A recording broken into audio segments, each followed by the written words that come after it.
네, 이동주 의원실의 이기정 선임비서관입니다.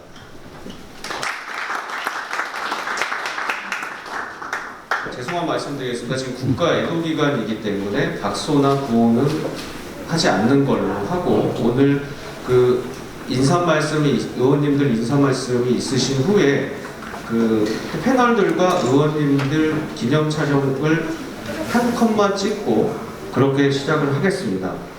대중소 선물 패션업계 2050 탄소중립과 탄소중립 실현과 ESG 평가모델 개발을 위한 정책 토론회를 시작하도록 하겠습니다. 이번 토론회의 주체는 정성호 의원실, 진성준 의원실, 박준민 의원실, 밀경덕 의원실, 이동주 의원실, 최기상 의원실, 김경만 의원실, 김남국 의원실과 한국섬유패션정책연구원이 주최를 하고, 후원으로 더불어민주당 을지로위원회와 전국소상공인위원회가 공동으로 후원을 하였습니다.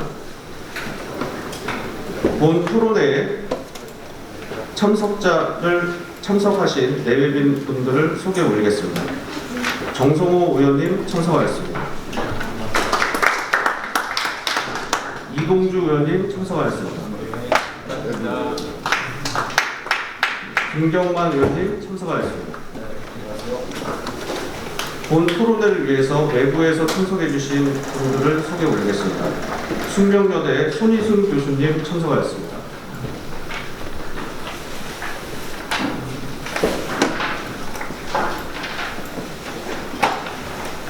코리아 패션 뉴스의 장성모 회장님 참석하였습니다. 안녕하세요. 반갑습니다. 파츠의 임선옥 대표님 참석하였습니다. 그리고 오늘의 행사를 공동 주최하신 섬유패션정책연구원의 주상호 원장님 자리하였습니다. 다음으로 오늘 행사를 공동 주최해 주신 의원님들의 인사 말씀 있으시겠습니다. 정성호 의원님 인사 말씀을 청해 듣겠습니다. 반갑다라고 말하기에는 너무나 우울하고 침울한 그러시요. 날씨도 굉장히 불은 많이 끼고, 아침에 제 집에서 일어나니 굉장히 안개가 그냥 쭉 껴있더라고요. 이제 대한민국의 그 참담한 현실을 갖다가 보여준 듯해가 앞에서 추워하면서 마음이 굉장히 무척했습니다. 먼저 정말 일어나서는 안 될 그런 안타까운 대참사로 인해 갖고 희생당한 이태원 참사의 희생자들, 그분들의 명복을 또 빌고, 또 유가족들의 또 이를 먼저 보내지 않을 수가 없는 것 같습니다. 여러분도 같은 마음으로 생각합니다. 이번에까지 좀 축하드리겠습니다. 저는 그냥 이렇게 이 토론회는 우리 산자위에 존경한 김경만 의원님하고 이동주 의원님 두 분이 주최하시고, 또 제 지역구가 경기도 양주입니다. 양주, 또 인접한 동두천, 포천, 연천 요 지역이 섬유업체라든가 또 관련 업체가 굉장히 많습니다. 그래서 공동 주최하는 게 좋겠다. 그렇게 해서 제가 이름만 올렸지 오늘 토론회 주최에 큰 역할을 하지 못했습니다. 먼저 이동주 의원님, 김경만 의원님도 같이 함께 하신 여러 의원님께 감사드리고요. 또 실질적으로 준비를 해주신 우리 주상호 원장님께도 감사를 드리겠습니다. 굉장히 중요한 문제지만은 탄소제로, 아리백, 대선 들어올 때 아리백이라는 말라가 유명해졌죠. 또 여러 가지 ESG 경영 문제, 최근에 여러 가지 핫한 문제입니다. 그러나 이걸 실질적으로 실현하려고 하면 많은 분들이 참여하고 거기에 들어가게 되는, 거기에 소요되는 여러 가지 비용들, 또 그에 따른 편익들을 함께 하려고 하는 그런 것들이 굉장히 중요한 것 같습니다. 특히 섬유업체, 제 지역구에 있는 섬유업체들 보면 되게 영세한 중소업체들입니다. 최근에 여러 가지 상황 때문에 굉장히 어려운 상황입니다. 이런 중소, 또 영세 또 섬유업체들이 어떻게 보면은 또 우리나라 제조업의 또 근간이고, 또 대한민국 산업화되고 하는 과정에 큰 역할을 했지만 굉장히 어려운 여건인데, 이런 기업에 그냥 우리가 정부가 하는 그런 목표들을 그대로 이행해라 하는 건 굉장히 가혹한 그런 상황입니다. 그런 면에서 여기 계신 분들이 좀 중지를 모아갖고 정부의 역할들, 또 지방자치의 역할들, 또 국회 역할들, 또 정부가 또 예산을 배분함에 있어서 그러한 또 어려운 여건에 있는 기업들을 어떻게 지원할 것인지, 이러한 고민을 함께하고 정책적 대안을 제시해야 될 필요성이 있는 것 같습니다. 그런 의미에서 오늘의 정책 토론회가 준비된 것으로 알고 있고, 저도 필요하다면은 저는 뭐 소속 상임위가 국방입니다. 다만 뭐 저희 지역구 얘기이기 때문에 또 이동주 의원, 김경만 의원님과 또 힘 합쳐갖고 제가 뭐 국회 국방 오기 전에는 기획재정위원장을 했었고 예산결산특별위원장을 했었습니다. 국회 관련 지원할 수 있는 어떤 데 필요한 역할들을 열심히 하겠다 이런 말씀드리겠습니다. 다시 한번 오늘 토론에 준비해 주신 의원님들 또 주상원장님 또 토론자로 참여해 주신 패널 참여해 주신 분들께 진심으로 감사드리고 또 어려운 여건이지만 어려운 과제이지만 함께 해결해야 될 그런 문제이기 때문에 저도 여러분들과 함께 작은 힘이라도 보태도록 하겠습니다. 고맙습니다. 다음은 김경만 의원님의 인사 말씀 청구하겠습니다.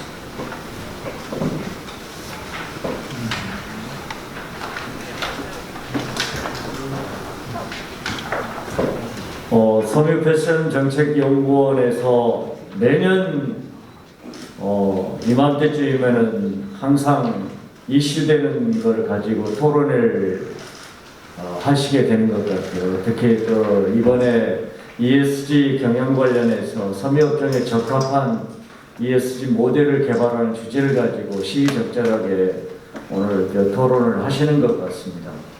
저는 이동주 의원님과 함께 중소기업 소상공인 이런 문제를 다루는 산업자원위원회에 속해 있기 때문에 우리의 그 ESG 경영이 글로벌 트렌드이고 또 중소기업이 나아가야 될 방향이고 또 그렇게 가야 된다는 부분에 대해서는 충분히 공감을 하고 있습니다만은 우리 중소기업의 여러 현실이 굉장히 어렵기 때문에 또 많은 조사에 의하면은 우리가 10개사 중에서 8개사 이상이 대기업과의 거래라든지 또 이런 쪽에서 ESG 부분에 대한 조건에 대해서 많이 요구를 받고 있는 상황이고 또 수출 기업들을 보더라도 최소한 50% 이상이 글로벌 파트너로부터 ESG 경영에 대한 여러 가지 요청을 받는 상황이라 그런 것이 중소기업한테는 여러 가지 트렌드이고 요구사항이라는 것, 시대적 요구사항이라는 것을 너무나 잘 알고 있음에도 불구하고 또 반면에 여러 현실적 조건을 감안하지 않을 수가 없기 때문에 우리한테는 큰 부담이다 라는 것들을 이야기를 많이 듣고 있습니다. 어쨌든 극복해야 될 산이고요.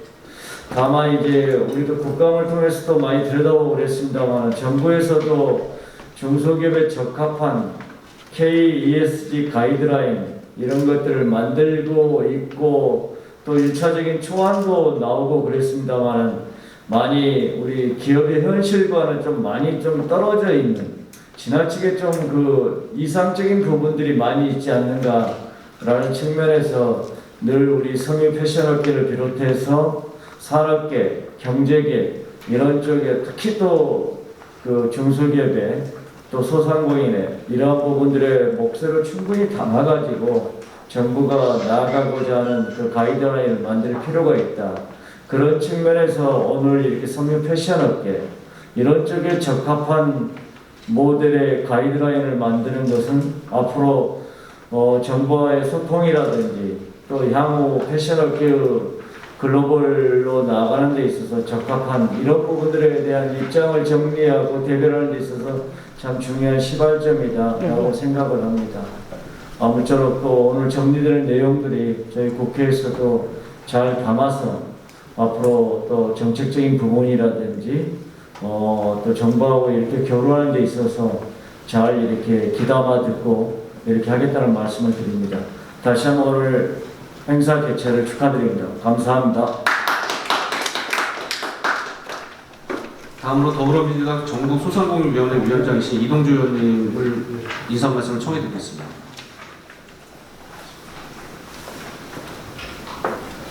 네. 방금 소개받은 국회 산업통상 자원중소벤처기업위원회에서 활동을 하고 있습니다. 전국 소상공인 공동위원장도 맡고 있습니다. 이동주라고 합니다. 참 착잡한 신년입니다. 이제 앞서 우리 정성호 위원님도 말씀해 주셨고 대한민국에서는 다시 8년 전 세월호 사건 이후로 또다시 대규모의 사회적 참사가 발생을 해서 많은 희생자가 발생을 했고 아직도 많은 분들이 또 피해를 당하신 분들을 사고를 수습하는 기간이기도 합니다. 그래서 일단은 이런 분들의 희생자들의 명복을 빌고 애도하는 추모 기간입니다. 그래서 사실은 이제 착잡한 심정이고 수습이 잘 원만히 이루어지고 애도 기간이 끝나고 나면 이번 사건이 정말 그 발생할 수 없었던 발생하기 전에 미연에 방지할 수 있는 이런 조치들은 없었는지 인재가 불러온 측면은 없었는지에 대한 부분들도 국회에서 당연히 따져서 더 나은 안전한 사회로 대한민국으로 나아가는데 많은 관심을 정치권이 보이고 노력을 해야 되지 않을까 생각이 듭니다. 오늘 이렇게 어려운 상황 속에서도 대중소 서울 패션업계에 2050 탄소 중립 실현과 ESG 평가 기준 개발 방안을 위한 정책 토론회 준비해 주신 우리 성패션연구의 주상호 원장님과 성패션업계에 종사하시는 모든 관계자분들께 다시 한번 감사의 말씀을 드리고 직접 또 토론회에 참여해 주신 우리 정성호 의원님과 김경만 의원님께도 감사의 말씀을 특별히 드립니다. 그리고 공동 주최해 주신 많은 의원님들 계시지만 오늘 사실 되게 당에 사회적 참사 관련해서 이태원 참사 관련해서 많은 일정들이 있어갖고요 참여를 같이 못해주신 분들이 계십니다. 이해해 주시고요.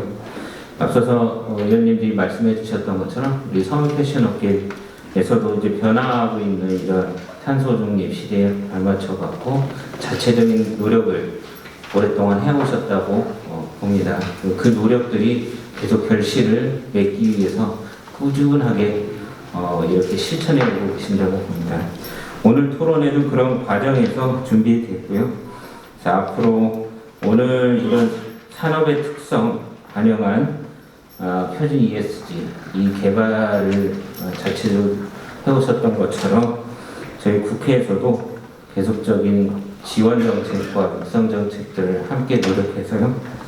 2050 탄소 중립 실현을 위한 우리 패션 산업업계의 미래의 모습을 현실적으로 끌어오는데 큰 힘을 여러분들하고 함께 만들어 나가도록 하겠습니다.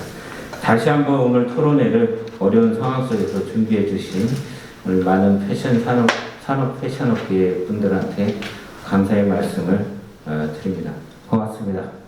다음으로 본격적인 토론회에 앞서 이번 토론회를 공동 주최하신 한국선물패션정책연구원의 주상호 원장님의 인사 말씀을 드리겠습니다. 네, 이렇게 바쁘신데도 참석해 주신 여러분께 감사 말씀드리고 특히 우리 선미패션업계 응원을 해주시기 위해서 무려 8분 의원님께서 공천하신 거에 대해서 감사드립니다. 특히 사선 중진 우리 정성호 의원님 양준 지역구 바꾸셔갖고 선리적인 조금만 신경 써주시면 저희 발전 도움이 될 것 같습니다. 그리고 자타공이라는 우리 중소기업 정책 최고 전문가시죠. 우리 김경만 의원님 여러 가지로 같이 좀 도와주고 계신데 힘 좀 써주셔서 고맙겠고요. 그리고 마지막으로 우리 이동주 의원님 소상공인위원장을 맡고 계시면서 동시에 삼육패션 쪽에 가장 관심과 애정을 갖고 계십니다. 어떻게 보면 삼육패션을 대변하고 계시고 우리 삼육패션업계의 희망이라고 좀 얘기하고 싶은데 지속적으로 앞으로도 좀 많이 좀 도움이 되면 좋겠습니다. 어떻게 보면 유일한 삼육패션 쪽에 국회의원님이신데 저희가 바라는 바가 좀 많고 그렇습니다. 그 이외에 우리 김성준 의원님, 또 김병정 의원님 참석 못하셨는데 그다음에 최규상 의원님, 그다음에 김남국 의원들 다들 바쁘십니다. 여러 가지로 다 선진적으로 연결되어 계시기 때문에 우리 아마 8분 의원님들이 많이 도움을 주실 것 같습니다. 여러분도 알고 계시겠지만 우리 삼육패션 산업이라는 곳이 원사부터 원료 확보 그리고 그 다음에 재편지, 염색 가공 거쳐서 디자인 기획하시고 또 그것을 공제 쪽으로 보내고 공제에서 완성된 것을 또 물류를 통해서 각 생산 판매처로 보내고 소비자들이 구입을 해서 소비하고 판매하고 이렇습니다. 굉장히 긴 복잡한 스트림을 갖고 있습니다. 그래서 오늘 저희가 각 스트림에 맞는 우리 탄소 감축 방향 이런 것을 한번 제안을 좀 해보고자 합니다. 또 아울러서 스트림 흐름에 따른 ESG 평가 기준도 제안을 좀 해보고자 합니다. 다시 말해서 섬유 패션 산업에 특화된 방부형, 맞춤형 섬유 패션 ESG 평가 기준입니다. 그래서 아마 이것이 제가 알기로는 모든 업종 중에서 최초로 업종별 평가 기준을 발표하는 그런 제안하는 그런 뜻깊은 그런 의미가 있을 것 같습니다. 그래서 그런 지원 차원에서 오늘 8분이 이렇게 의원님들께서 당첨을 해주신 것으로 저는 알고 있습니다. 여러 가지로 대단히 감사드립니다. 이것이 제가 오늘 제안하는 것이 많이 부족하고 여러 가지 미흡하겠습니다만 그래도 감히 우리가 제안하고 이것을 공개하는 이유는 지금 시점에서는 이제 섬유 패션 업체들이 좀 모여서 실질적인 섬유 패션 산업의 2050 탄소 중립 실현을 위해서 무엇을 해야 할 것인가에 대한 이제 협의를 좀 시작해야 될 것 같고요. 또 개별 기업들의 ESG 수준을 선진국 글로벌 업체 수준에 좀 맞출 수 있도록 어떻게 우리가 해야 될 것인가에 대한 고민도 좀 필요한 시점일 것 같습니다. 그래서 오늘 부족하지만 저희가 이 부분을 좀 제안을 하게 됐습니다. 그리고 좀 더 뜻이 맞는 업체들, 의지가 있는 업체들끼리는 지속가능 패션 이니셔티브 결성 같은 것을 통해서 지속가능 의제를 계속해서 발굴을 좀 하고 실천 방안도 좀 만들고 해서 우리 국내 ESG 생태계 기반 구축에 좀 도움이 좀 됐으면 합니다. 저희 정책연구원이 미약합니다만 이 일을 좀 앞장서서 진행을 좀 하도록 하겠습니다. 많은 관심과 응원 좀 부탁 좀 드리고 또 오늘 이 자리가 여러분들의 ESG 전략 수립에 좀 도움이 될 수 있는 유익한 자리가 되었으면 합니다. 오늘 참석해 주신 여러분들, 의원님들 감사드립니다. 앞으로도 지속적인 관심 부탁드리겠습니다. 감사합니다. 네, 다음으로는 그 참석하신 의원님과 그 주최 측 그리고 패널들 앞에 나오셔서요 간단하게 기념 촬영 한 컷만 찍도록 하겠습니다. 2부 인허스티브 추진계획 발표와 3부 정책 토론회를 시작하도록 하겠습니다. 2부와 3부는 섬유 패션 정책연구원의 이재길 본부장께서 진행하시도록 하겠습니다. 감사합니다. 네, 앞서 의원님들과 원장님께서 좋은 말씀 많이 해주셨고요. 또 위로의 참사에 대한 말씀도 있으셨습니다. 우리가 발제와 토론을 시작하기 전에 우리 젊은 세대에게 어른들이 물려줘야 될 것이 과연 무엇인가 그런 것들을 멀리 보고 좀 돌아보면 이 환경과 기후 또 지금의 여러 가지 테마들이 있겠지만 그런 부분에 대한 기준들을 빨리 앞서서 기준을 잡고 또 의식을 갖고 설정을 해나가는 것이 우리 어른들의 몫이 아닌가라는 생각을 하면서요. 밖에 저렇게 맑고 좋은 가을 하늘이 언제까지 저렇게 있어줄지에 대한 부분들을 우리가 다 같이 이제는 심각하게 고민을 해봐야 되는 시기가 된 것이 아닌가라는 말씀으로 시작에 인사 말씀을 드리도록 하겠습니다. 저희 그 섬유 패션 정책 연구원에서 지난 8월에 업계에 대한 어떤 인식과 또 기업들의 ESG 경영에 대한 부분을 대략적인 설문조사를 진행을 한 바가 있습니다. 순서상으로는 그 자료에 나와 있듯이 이니셔티브에 대한 부분을 먼저 말씀드려야 되지만 오늘 그 발제 주제 중에 이니셔티브에 대한 필요성과 역할론에 대한 부분들이 있기 때문에 그 부분은 발표가 끝난 이후에 토론을 마치고 저희 원에서 제안드리는 부분은 약식으로 말씀드리는 것으로 하고요. 먼저 지난 8월에 섬유 패션 업계 및 소비자 대상으로 우리 산업과 관련된 ESG 설문조사를 한 내용을 간략히 보고 올리도록 하겠습니다. 순서는 개요로부터 향후 시사점에 대한 내용으로 살펴보겠습니다. 먼저 설문에 대한 개요인데요. 저희 한국 섬유 패션 정책 연구원에서 지난 8월 11일부터 30일까지 20일간 전국 성인 소비자 1,004명과 패션업계 700여 개사를 대상으로 유무선 조사 방식으로 소비자에 대해서는 10개 항목, 그리고 업체에 대해서는 24개 항목에 대한 설문을 진행하였습니다. 다만 이제 저희가 설문을 진행하면서 좀 안타까웠던 점은 응답률이 소비자의 경우에는 247명이 응답을 해주셨고 성인 패션 업체는 700여 개사를 대상으로 요청을 드렸음에도 54개사만 응답을 해주셨습니다. 그래서 그 부분이 추후에 이제 설문조사를 하면서 좀 중지를 모아가야 될 아쉬운 점 중에 하나였었고요. 응답률은 보시는 것처럼 소비자 24.6%, 기업은 7.7%의 응답률을 보여주셨습니다. 다음. 먼저 그 소비자 대상 부분에 대한 개괄적인 설명을 드리겠습니다. 자료에 그 10개 항목에 대한 세부 사항이 있습니다만 대략적으로 응답해 주신 247명은 84.6%가 우리 섬유 패션 업체들의 ESG 경영이 반드시 필요하다, 해야 한다 라는 강력한 시그널과 인식을 갖고 계시다라는 것이 확인이 됐고요. 특히 응답자의 55.8%는 해외 업체나 브랜드들과 비교해서 국내 패션 업체들의 ESG 경영 수준과 활동 노력이 낮고 현저하게 부족하고 또 보완해야 된다는 평가를 해주셨습니다. 특히나 여러분들은 우리 소미 패션계에 계시니까 잘 아시겠지만 파타고니아나 나이키나 아디다스나 이런 유니클로나 H&M이나 글로벌 기업들이 매출에만 열을 올리는 것이 아니라 이제는 ESG 경영과 지속 가능 경영을 통해서 소비자들과 같이 공감하고 호흡하고 있다는 것을 여러분들이 다시 한번 이번 기회에 생각을 하셔야 될 부분인 것 같고요.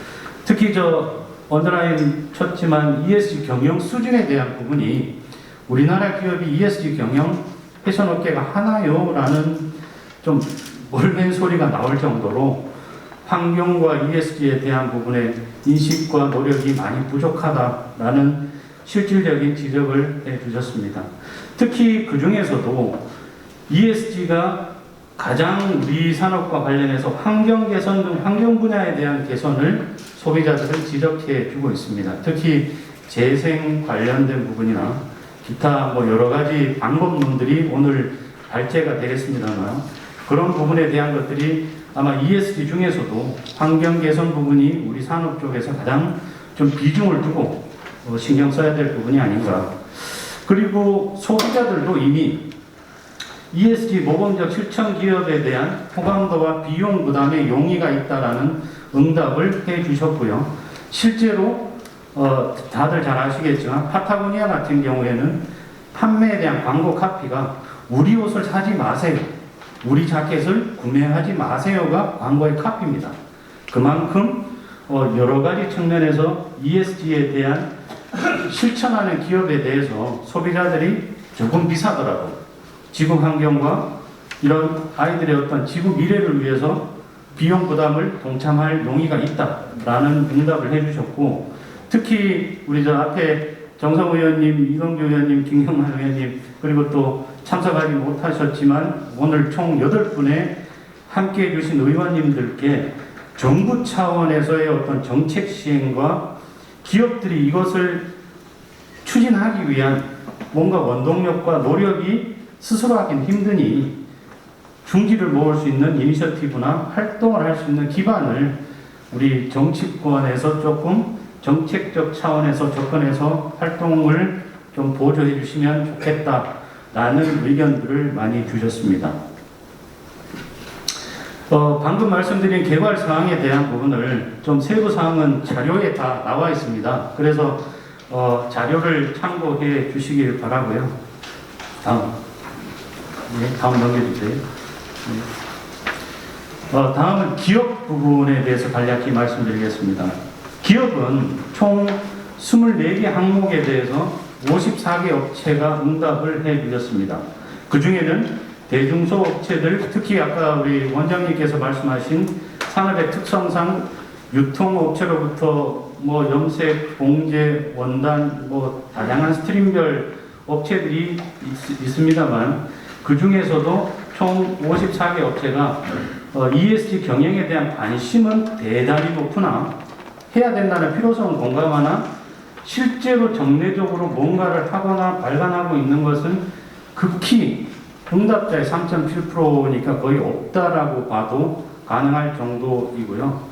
뭐 얼마 전 언론을 통해서 보셨지만 패션업계의 한세실업이나 그 지속가능 경영 보고서를 발간한 업체가 거의 손에 꼽을 정도로 거의 없다시피 할 정도로 지금 준비 단계가 좀 매우 미흡하다는 것을 스스로 인정을 하고 있습니다. 그리고 ESG 관련된 연간 예산은 해외 옵시어 기업이나 글로벌 기업들을 중심으로 많아야 1억 원 이상의 그 비용을 쓰는 것 정도로 그치고 있다라는 응답이고, 특히 제대로 대비하고 있다고 응답한 업체가 뭐 14.8%에 불과한 것으로 보면 앞으로 국내 우리 섬유 패션 업체들이 지속 가능한 기업 운영을 위해서는 반드시 ESG 경영에 대한 기준 설립과 여기에 대한 대비가 반드시 필요하다, 그런 것들을 시사해 주고 있습니다. 뭐 여기서도 마찬가지로 이게 대기업과 중기업과 소기업의 컨디션들이 다 다르기 때문에 대중소기업 차원의 그 기업에 적합한 맞춤형 표준과 대안을 마련하고 기준을 제시해 주는 것이 우리 정책연구원 같은 연구기관의 역할이거나 업계가 노력을 기울여야 될 부분이라고 판단을 하고 있습니다.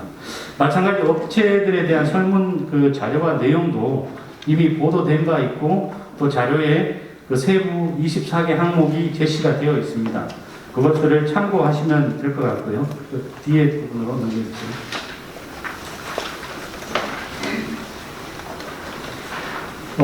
이상의 소비자와 기업들에 대한 설문들을 종합을 해보면 소비자는 친환경 소비 실천 및 순환경제 체제 동참이 어려운 이유로 다음과 같은 내용들을 적시해 주셨습니다. 일반 상품 대비 좀 친환경적이다, 뭐 이런 ESG 관련 부분이다라고 하면 비싼 가격, 또 다양하지 않은 디자인, 또 친환경 상품에 대한 정보 부족, 친환경 여부에 대한 신뢰성이 담보되지 않는 그런 부분에 대한 것들을 지적을 해 주셨고요. 다만 여기서 우리 기업들과 업계가 주목해야 될 점은 소비자 80% 이상은 ESG 우수 기업 제품이라면 경쟁사 동일 제품 대비 추가 가격이 최고 30%까지는 더 지불하고 동참하고 제품을 구매할 의사가 있다라고 명확히 해주고 계시거든요. 그만큼 소비자들도 이제 이 환경 문제와 지속 가능성에 대한 동참의 의지를 표명하고 때로는 적극적으로 행동하고 있다는 것을 인식해야 될 것 같습니다. 업체들 같은 경우에는 어려운 점이 표준화된 평가 기준이 부재하다. 그 도대체 해야 되는 건 맞는데 어떻게 해야 되고 뭘 기준으로 해야 되고 뭐 어디까지 해야 되느냐, 이런 부분에 대한 것들이 가장 아쉬운 부분이라고 말하고 있고요. 특히 사내에 지금 옵시어 기업들이나 글로벌 기업들 몇몇을 빼고는 컴플라이언스 팀이나 이런 ESG 경영 대응팀이 존재하지 않습니다. 그러다 보니 사내의 ESG 전문가가 부족하고 구성원들의 ESG에 대한 이해가 아직도 상당히 부족하다라는 단점을 이야기해주고 있으시고요. 그리고 무엇보다 기업들은 정책적이고 제도적인 미비점 때문에 이게 선택이나 의무가 아니라 자기네들 기준에서는 당장 해야 되면 무조건 해야 되겠죠. 그런데 아직 그런 제도적인 미비점이 있어서 좀 적극적인 행동을 하기는 어렵다. 따라서 섬유 패션 업계의 대중소기업별로 특화된 맞춤형 표준 ESG 평가 지표라도 개발과 실천할 수 있는 가이드라인을 주시면 좋겠다라는 게 기업 실무자의 이야기였고요. 뭐 비하인드로 기업들이 왜 설문율이 낮나? 라고 물어봤더니 준비되지 않은 자기네 기업들의 현재 상황이 노출되거나 기업의 컨디션이 외부로 나가는 것을 극도로 꺼려합니다. 우리도 뭔가를 하고 있다를 보여주려면 뭔가 있어야 되는데 700개 업체 중에 뭘 하고 있는 업체가 없기 때문에 그 부분에 대한 것들이 노출되기 싫어서 지금 하지 않는 것들이 대다수고요. 특히 그 중에는 반대로 자기네들이 하고 있는 글로벌 ESG 전략이 타사에 노출될까봐 그것이 우려돼서 응답을 하지 않는 역현상도 있었습니다. 그러니까 잘하고 있는 곳은 아주 잘하고 있거나 안 하고 있는 곳은 대부분이 안 하고 있다라는 결론에 도달하게 되는데요. 그런 것들을 좀 인식하시면 좋을 것 같습니다. 끝으로 저희 설문조사를 통한 시사점은 평가지표 개발과 이런 현 시점을 대변하는 블록체인 기반 추적성 인증 플랫폼 등의 개발 등이 추진이 시급하다. 그래서 실천 과제로 발제가 되겠습니다만 재활용 소재 문제, 친환경 공정, AI 적정 생산 기획, 지속 가능한 디자인, 공급망 최적화, 물류 효율화, 친환경 매장 구형 이런 부분들이 오늘 정책 토론회를 기준으로 많이 논의되고 발제되고 또 발전시켜야 될 그런 과제로 평가되고 있고요. 소비 후의 폐기까지 섬유 패션 산업의 전 밸류체인에 걸쳐서 실질적인 탄소 감축 방안 도출과 지속적인 연구 활동이 없다면 앞으로 그런 부분에 대한 가이드라인을 뽑아내기는 정말 쉽지 않다. 그래서 이런 것들을 주도할 민간 차원의 우리 조금 있으면 이제 사례를 말씀드리겠습니다만 파타고니아, 월마트, 나이키가 손잡고 하는 희깅덱스 같은 민간 자율적이면서 거의 국제 표준화가 되어가는 이런 기준들이 국내에도 패션 이니셔티브 같은 이런 어떤 구심점을 통해서 조금 설립되고 추진되어야 될 과제로 한번 제안을 드려보고요. 앞서 말씀드린 것처럼 이니셔티브에 대한 부분은 뒤에 발제가 모두 끝난 이후에 그때 다시 한번 그 이니셔티브 필요성과 내용에 대해서 말씀을 드리도록 하겠습니다. 이상 그 설문조사에 대한 경과 보고는 말씀을 드렸고요. 이어서 정책 토론으로 바로 진행을 하도록 하겠습니다.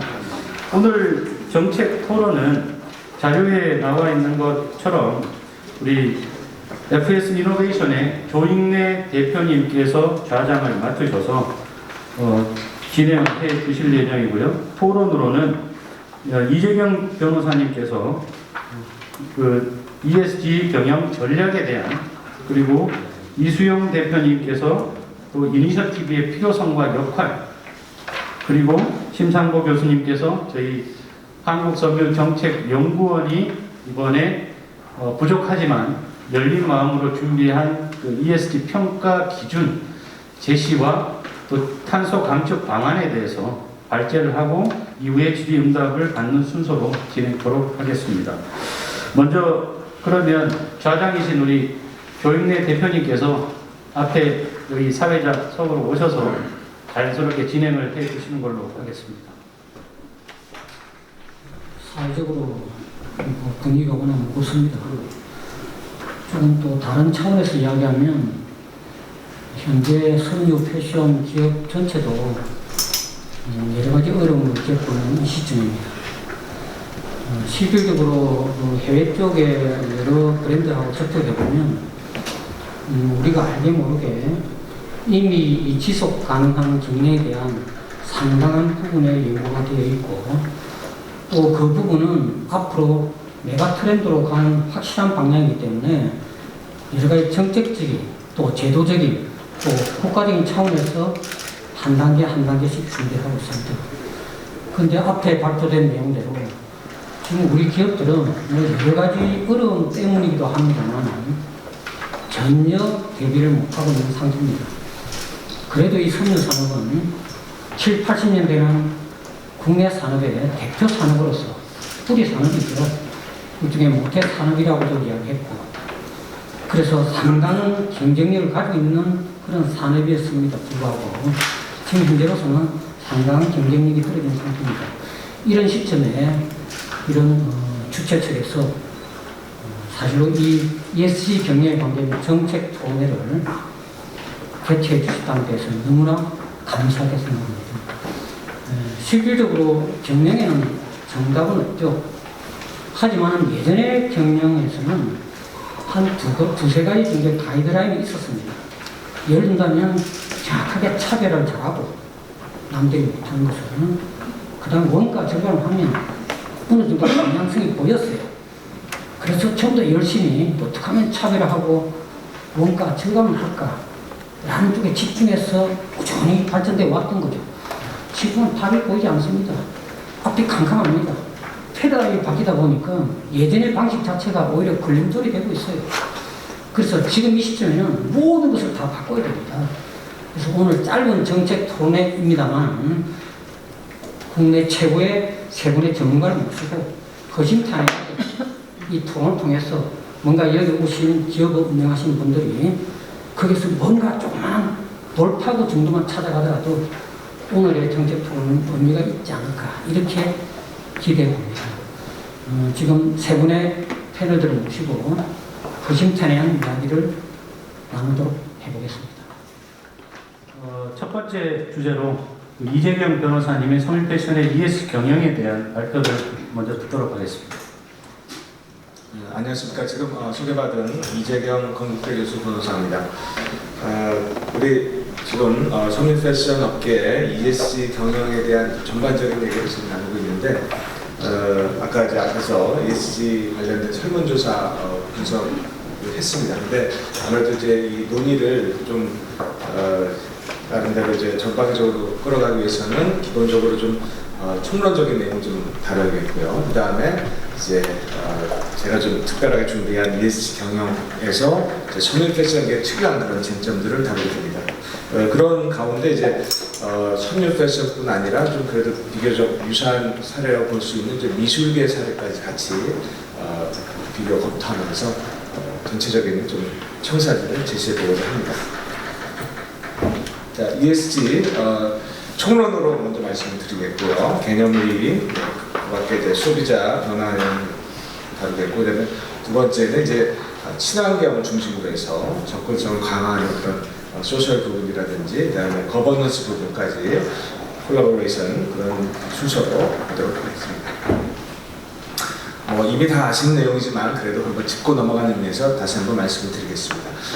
ESG 앞글자를 땄습니다. Environmental, 환경, Social, 사회적인 요소, 그다음에 Governance, 지배구조의 영문 첫 글자를 조합했고요. 결국 우리가 얘기하고 있는 지속 가능성을 달성하는 세 가지 핵심 요소가 되겠습니다. 이 기본적인 지속 가능성 얘기는 한참 전부터 얘기가 됐었죠. 그래서 1987년부터 UNEP, WCED 같은 단체에서 보고서를 발간하면서 얘기를 했고요. 2000년대를 거쳐서 특히 이제 글로벌 금융 위기 이후에 자본주의에 대한 전반적인 얘기를 하면서 특히 이제 코로나19 사태를 겪으면서 얘기를 하고 있습니다. 2020년에 거대한 자산 운용사 블랙락에서는 투자 의사결정에 있어서 ESG의 중요성을 강조한 이래 지금 ESG에 대한 얘기는 사회의 큰 화두가 되었습니다.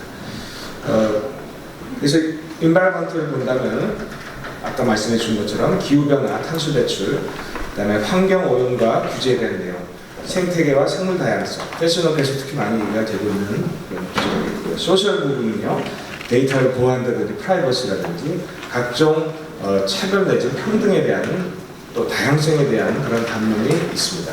지역사회 관계도 같이 다루게 되겠고요. 거버넌스 부분은 결국 의사결정에 대한 지배구조를 얘기하는 거죠. 그렇죠? 이사회라든지 감사위원회 구성 부분, 뇌물, 반부패, 또 이제 우리나라 같은 경우에 또 이제 직장 내 갑질 문화 이런 것들을 이제 병폐로 고치는 얘기도 되고 있습니다. 기업 윤리, 기업의 사회적 책임도 같이 얘기하고 있습니다.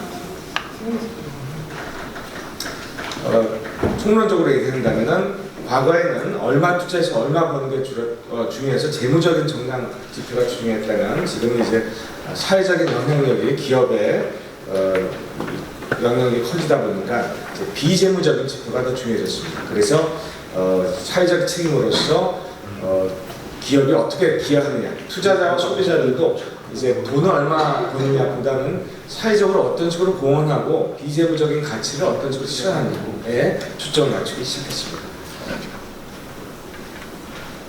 등장 배경, 지속 가능성 공통적인 키워드 발표 자료에 나와 있습니다만 이런 그 사회적 책임, 또 공유 가치를 창출하는 부분, 이제는 단순히 기업이 돈 버는 그런 도구가 아니라 사회의 여러 가지 가치를 실현하는 그런 도구가 되는 겁니다.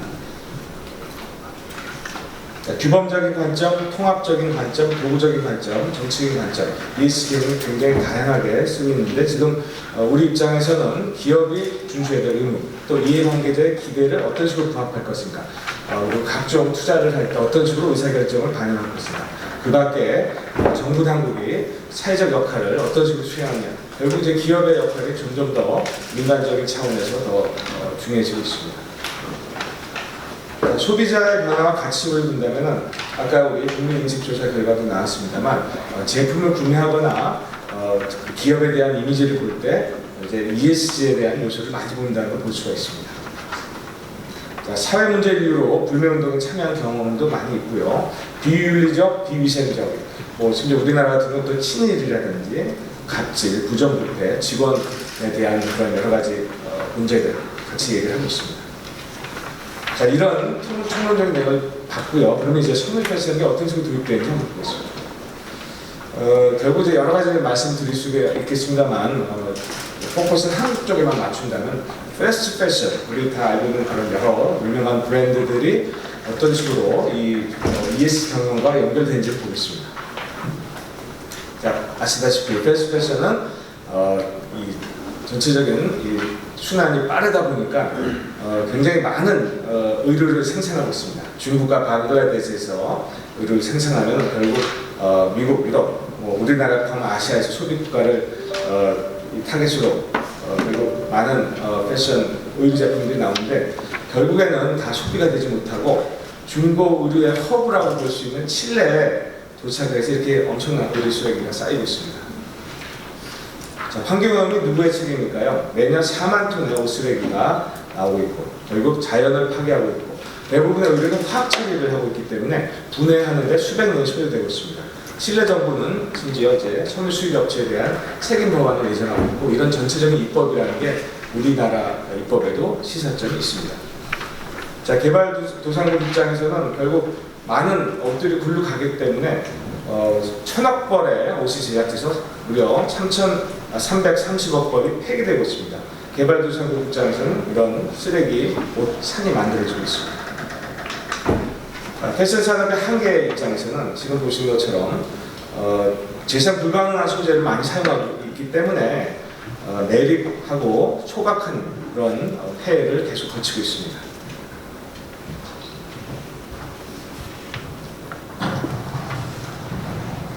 패션 산업 입장에서 환경 오염이 굉장히 문제가 되고 있죠. 온실가스 배출량의 10%가 무려 10%가 패션 산업에서 발생되고 있고 12억 톤의 온실가스 배출되고 있습니다. 폐수의 20%도 패션 산업에서 발생하고 있습니다. 소비자의 옷 구매량은 점점 늘어나고 있고요. 유행에 따라서 소비자 취향이 달라지니까 옷 수명도 감소하고 있습니다.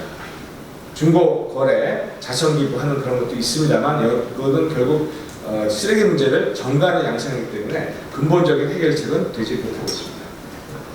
티셔츠 한 발을 생산해서 분해할 때까지 이런 식으로 물 또는 플라스틱, 미세 플라스틱이죠. 이산화탄소, 쓰레기 발생하고 있습니다.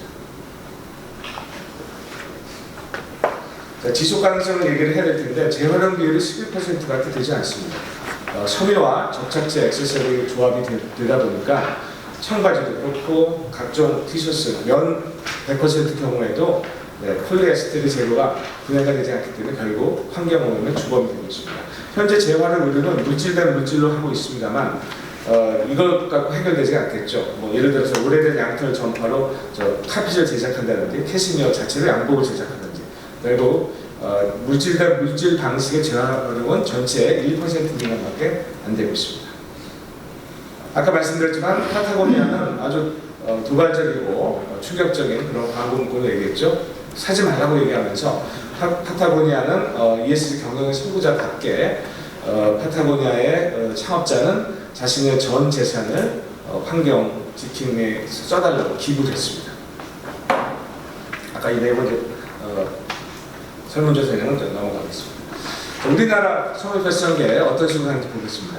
특정 기업을 말씀드려서 죄송합니다만 코오롱 같은 경우에 ESG 경영 선언을 함으로써 패션계 대기업으로서 굉장히 선구적인 앞걸음 쓰고 있습니다. 우리나라 업사이클링 브랜드 중에 레코드라는 그런 브랜드를 10년째 운영하고 있고요. 또 친환경 브랜드 1세대 소셜 벤처 기업인 KOA를 인수해서 좀 더 박차를 가고 있습니다. 조직을 또 개편을 했고요. 제로 웨이스트라는 그런 캐치프레이즈 하에 리사이클 솔루션, 그다음에 폐의류 상품의 활용 방안을 굉장히 디지털라이즈하고 있죠. 그래서 ESG 관련된 신규 사업도 협업하는 모습들이 굉장히 사회적으로 던져준 메시지가 있습니다. 자, 이런 식으로 주요 팩트가 있죠. 뭐 폐수 발생이라든지, 뭐 농약 구분, 뭐 탄소 배출 그림에 다 나와 있습니다. 많은 브랜드들이 지속 가능한 패션 브랜드로서 얘기되고, 뭐 여기서 말씀드린 브랜드 외에도 지금 현재 많은 브랜드들이 친환경물을 도입하고 있습니다. 업사이클, 리사이클 얘기를 하고 있죠. 기본적으로 리사이클을 시작해서 이제는 한 단계 높은 퀄리티가 높은 업사이클까지 가고 있습니다. 자, 업사이클링은 이런 식으로 여러 가지 쓰레기가 될 만한 그런 내용, 그런 재료들을 하나의 패션 아이템 또는 예술 작품으로 만들고 있습니다. 미술계 사례를 한번 볼게요. 국제표준 ISO 인증을 삼성문화재단에서 받았습니다. 아시다시피 삼성문화재단은 리우미술관, 호암미술관을 운영하고 있는데 국제표준을 최근 몇 달 전에 획득했는데 이제 결국 기획 전시하는 데 있어서 많은 그 폐기물이 발생하는 걸 어떻게 이제 감축하느냐 항상 고민하고 있고 이런 고민들이 패션 산업계에 스며들어야 되지 않을까 이렇게 생각을 합니다. 그린워싱을 다루지 않을 수가 없습니다. 환경과 거칠의 화이트워싱 내에서 이제 부정적인 의미를 담고 있는 그린워싱입니다. 마치 친환경 경영을 선언하고 있지만 막상 친환경에 대해서 역행하는 그런 경우들이 생기는 거죠.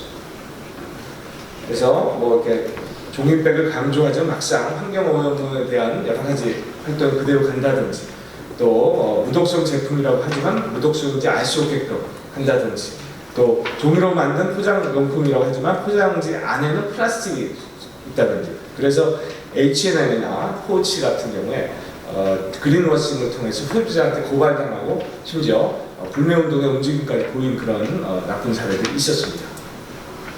대응 방안은 뭘로 봐야 될까요? 지금 이제 그 다음 발표에서 계속 말씀을 나누겠습니다만 결국 규범으로 자리 잡기 위해서는 분류 체계가 필요하겠고 등급 체계를 일반적인 ESG가 아닌 패션 산업에 특유한 그런 신뢰도를 제고하는 내용들이 필요할 거라고 생각합니다. 투명성, 신뢰성도 제고를 해야겠고요. 내부 체계와 여러 가지 예방 시스템이 같이 병행이 되어야겠습니다.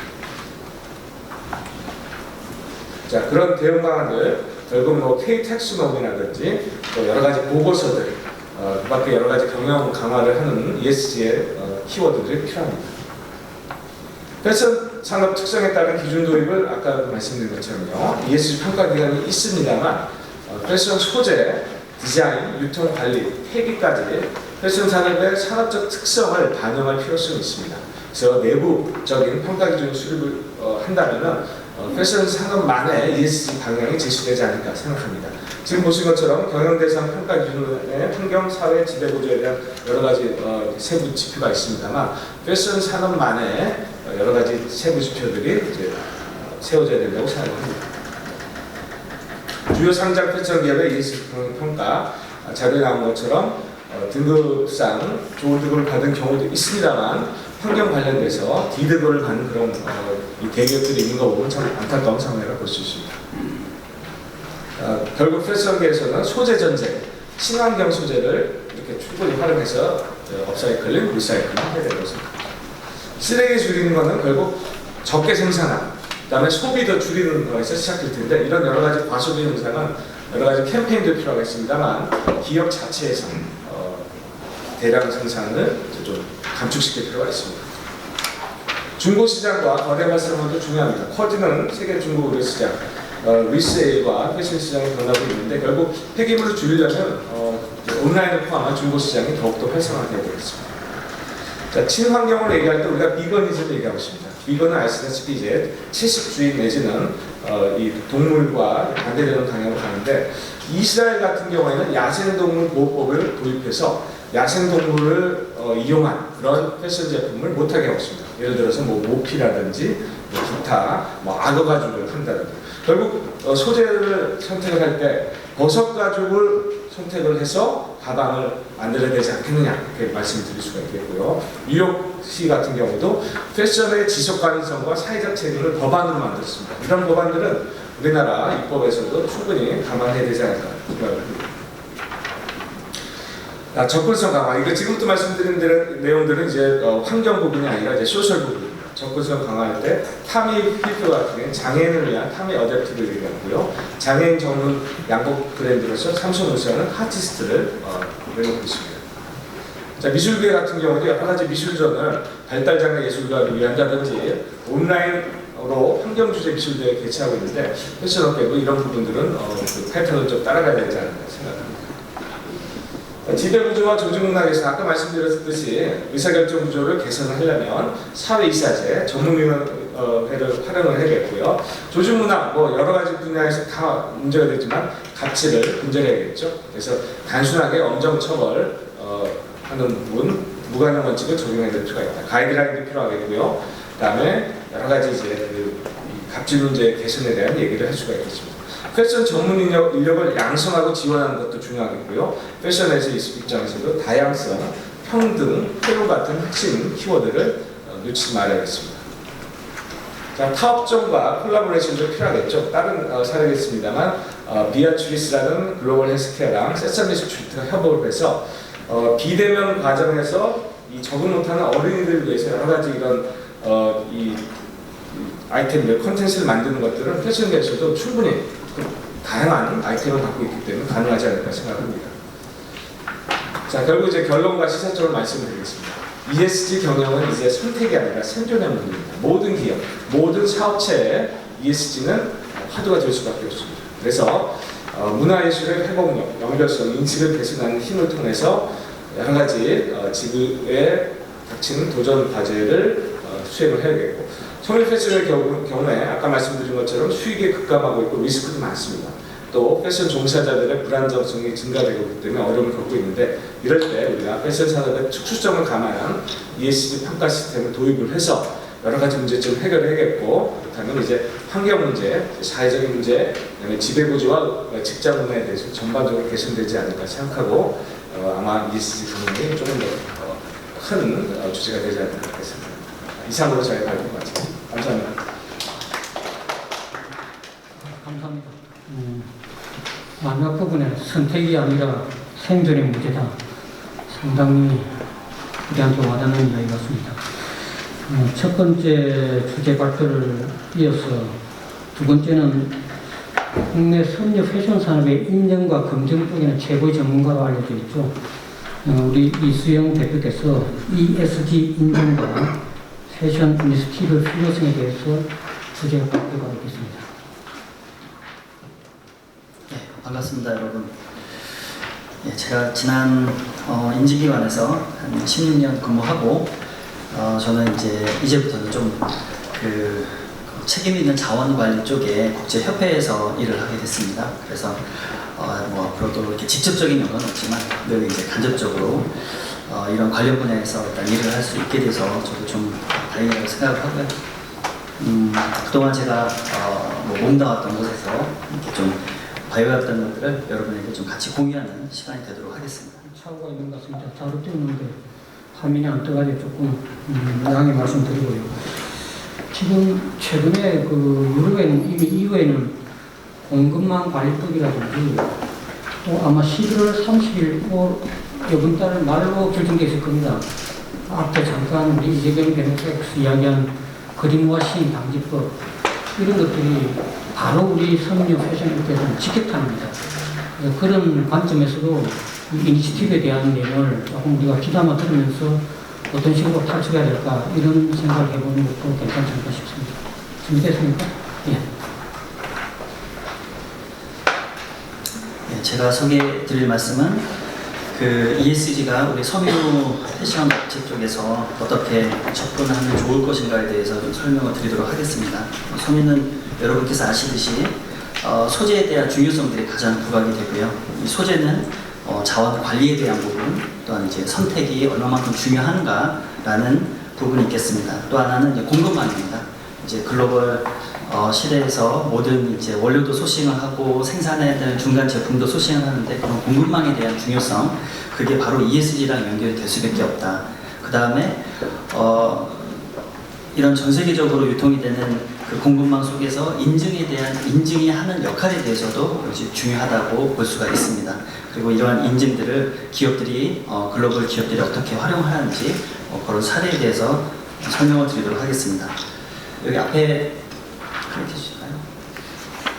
네, 화면에 보시듯이 앞에 그 PPT에서 설명에서도 이제 패스트 패션에 대한 섬유업계 좀 문제점들이나 여러 가지 것들은 늘 이제 섬유업체 쪽에서는 듣고 계시기 때문에 가장 이제 피부에 와닿는 우리가 이제 앞으로 극복을 해야 될 일들이 아닌가 생각을 하죠.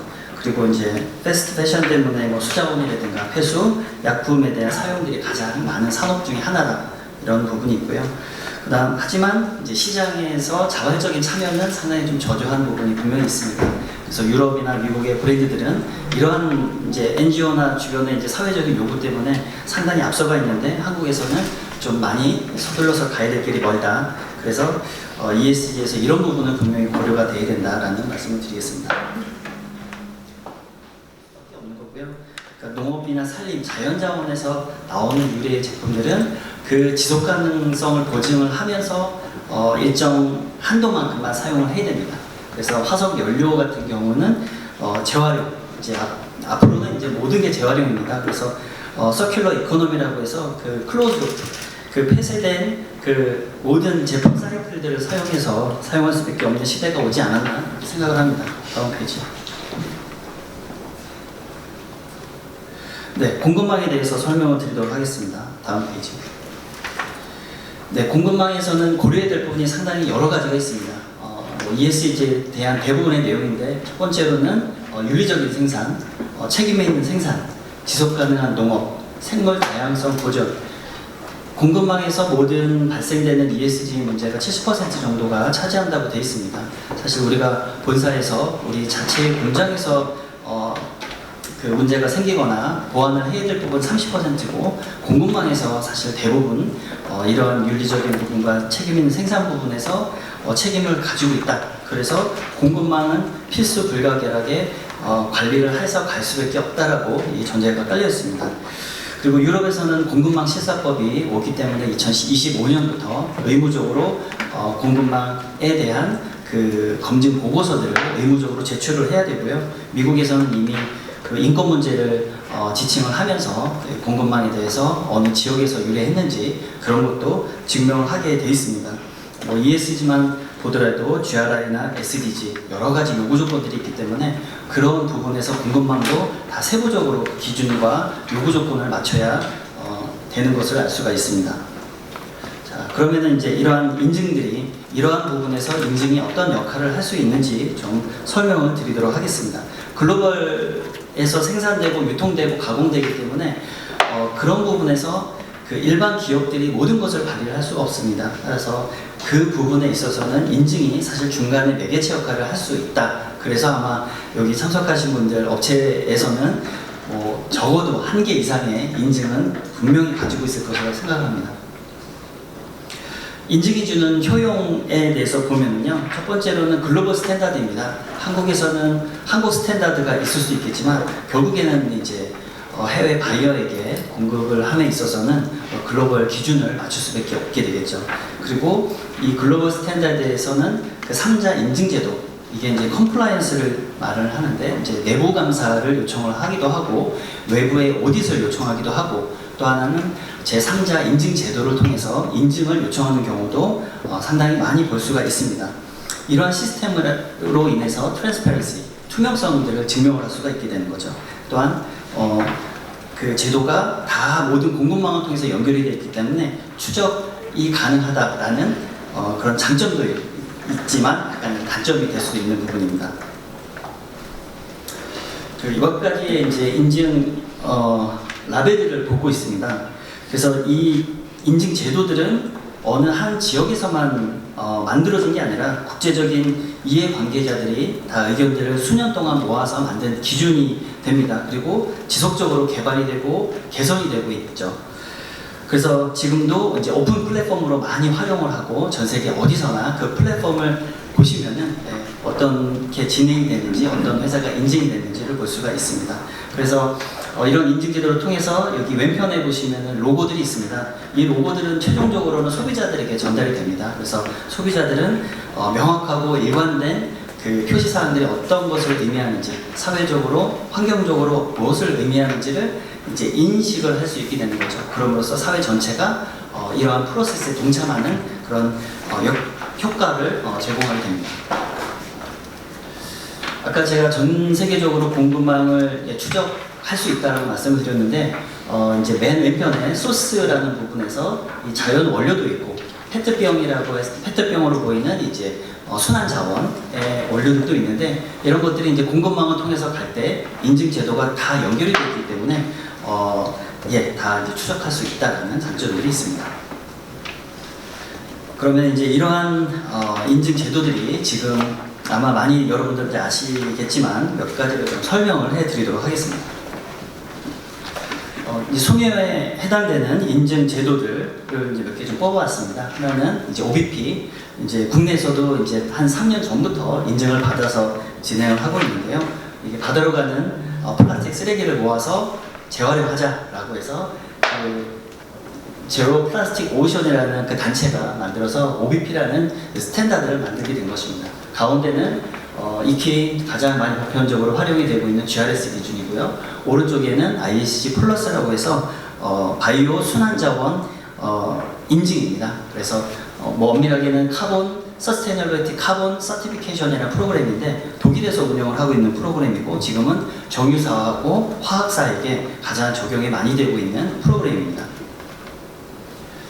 국내에서도 많이 볼 수 있는 RDS, 이건 동물복지 인증입니다. 그래서 섬유도 일정 부분 소재는 동물에서 유래한 것이 있기 때문에 동물복지가 된 그 원료를 가지고 생산을 해낸다라는 약간 그런 윤리적인 생산에 관련된 부분입니다. 오른쪽에 보시면은 오래전부터 국내에서도 하고 있는 이제 유기농으로 볼 수가 있습니다. 자, 그러면은 이러한 인증제도를 가지고 세계 브랜드들은 어떻게 활용을 하고 있는지를 좀 잠깐 보시도록 하겠습니다. 나이키입니다. 여러분 뭐 잘 아시겠지만 나이키는 공급망 관리에 있어서 코드 오브 컨덕트라는 내부 기준을 가지고 있습니다. 그래서 그 아래쪽에 오른쪽에 보시면은 5단계로 구분이 되어 있는데 이러한 기준들을 충족을 할 때 가운데 표시되어 있는 그 밑이라는 단계를 넘어서야지 공급이 가능한 걸로 되어 있고요.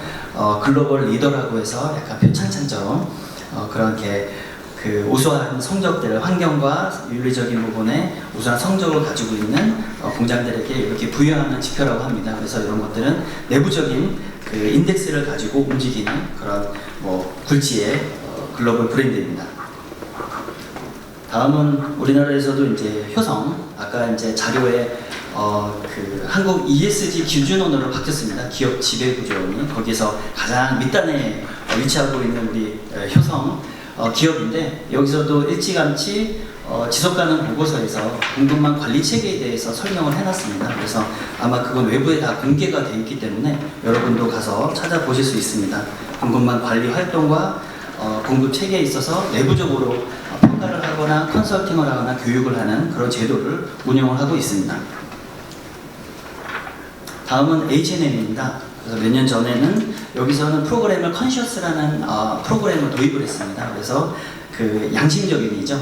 한글로 번역하면 양심적인인데 윤리적이기도 하고 지속 가능성을 보증하는 그런 프로그램을 H&M에서 도입을 해서 한 번 더 읽어주시면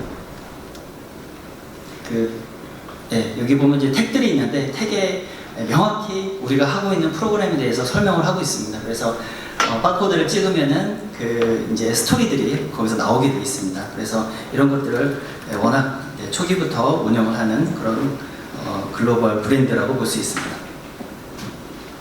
자, 그래서 오늘 이 자리가 패션 이니셔티브를 결성하고 추진하기 위한 자리인데 아무래도 국내 기업들도 갈 수밖에 없는 이 길인데 서로 그 정보를 공유하고 나누고 그 섬유에게 특화된 기준들은 반드시 필요할 것입니다. 그래서 분명히 다른 산업과는 다르기 때문에 그래서 함께 모여서 자발적인 개선과 품질 경쟁력 강화 이런 여러 가지 목표를 두고 함께 모여서 여러분들이 이런 뭐 이니셔티브를 구성하고 움직인다면은 좀 나름 좋은 결과가 있지 않을까 생각합니다. 예, 이것으로 발표를 마치겠습니다. 감사합니다.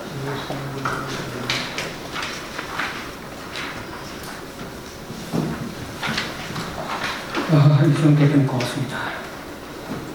지금 인증이란 자체는 뭐 글로벌 스탠다드가 중요한 바가 있다고 이야기하고 역시 또 그게 신뢰성, 투명성 이런 부분이 보장이 되어야 된다는 내용이었습니다. 세 번째 주제는 오늘 이 정책 토론의 가장 중요한 하나의 이슈입니다. 어쨌든 우리가 2050 넷제로와 그 다음에 ES 평가 모델인데 앞에도 잠깐 설명드렸듯이 ESG 평가라는 자체가 산업별로 특성을 반영돼야 되거든요. 그래서 그 내용이 스트림별 탄소 감축 방안과 한국형 섬유 패션 ESG 평가 모델 아닙니다만 그런 제안을 정책연구원의 심상보 본부장님께서 주제 발표해 주시겠습니다.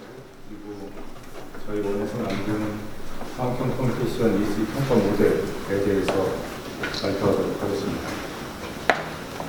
컴퓨테이션 탄소 배출량에 대해서 생각해보려면 잘 들으세요? 네. 먼저 탄소 배출에 대한 얘기를 할 수밖에 없습니다. 탄소 배출에 대한 얘기는 현재 기후 위기라고도 그러죠. 기후가 지금 2100년까지 1.5도로 맞춰보자 이런 얘기를 세계에서 하고 있고 많은 기관들하고 그런 얘기를 하고 있는데 며칠 전에 발표된 걸 보니까 지금 현재 약속된 것을 이행하더라도 2100년에는 2.5도까지 온도가 올라갈 거라는 보도를 봤습니다. 온도가 2도 올라가면 생물체 20%가 멸종합니다. 그러니까 지금도 마찬가지지만 온도 2도 올라가면 그 당장이라도 멸종을 해도 사람이 멸종을 해도 아무렇지도 이상하지 않은 일이 벌어지는 겁니다. 그 온도가 올라가는 이유는 온실 효과 때문입니다. 온실 효과는 사실 지구하고 태양하고는 굉장히 멀죠. 태양에서 오는 빛이 그대로 오더라도 지구는 굉장히 추울 겁니다.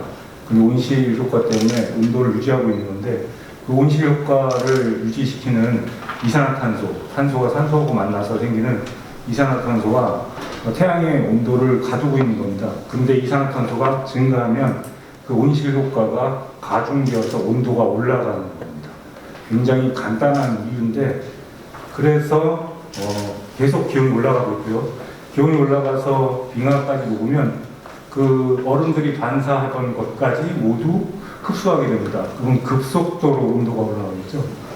뭐 그런 상황에 처해 있고요. 이 문제는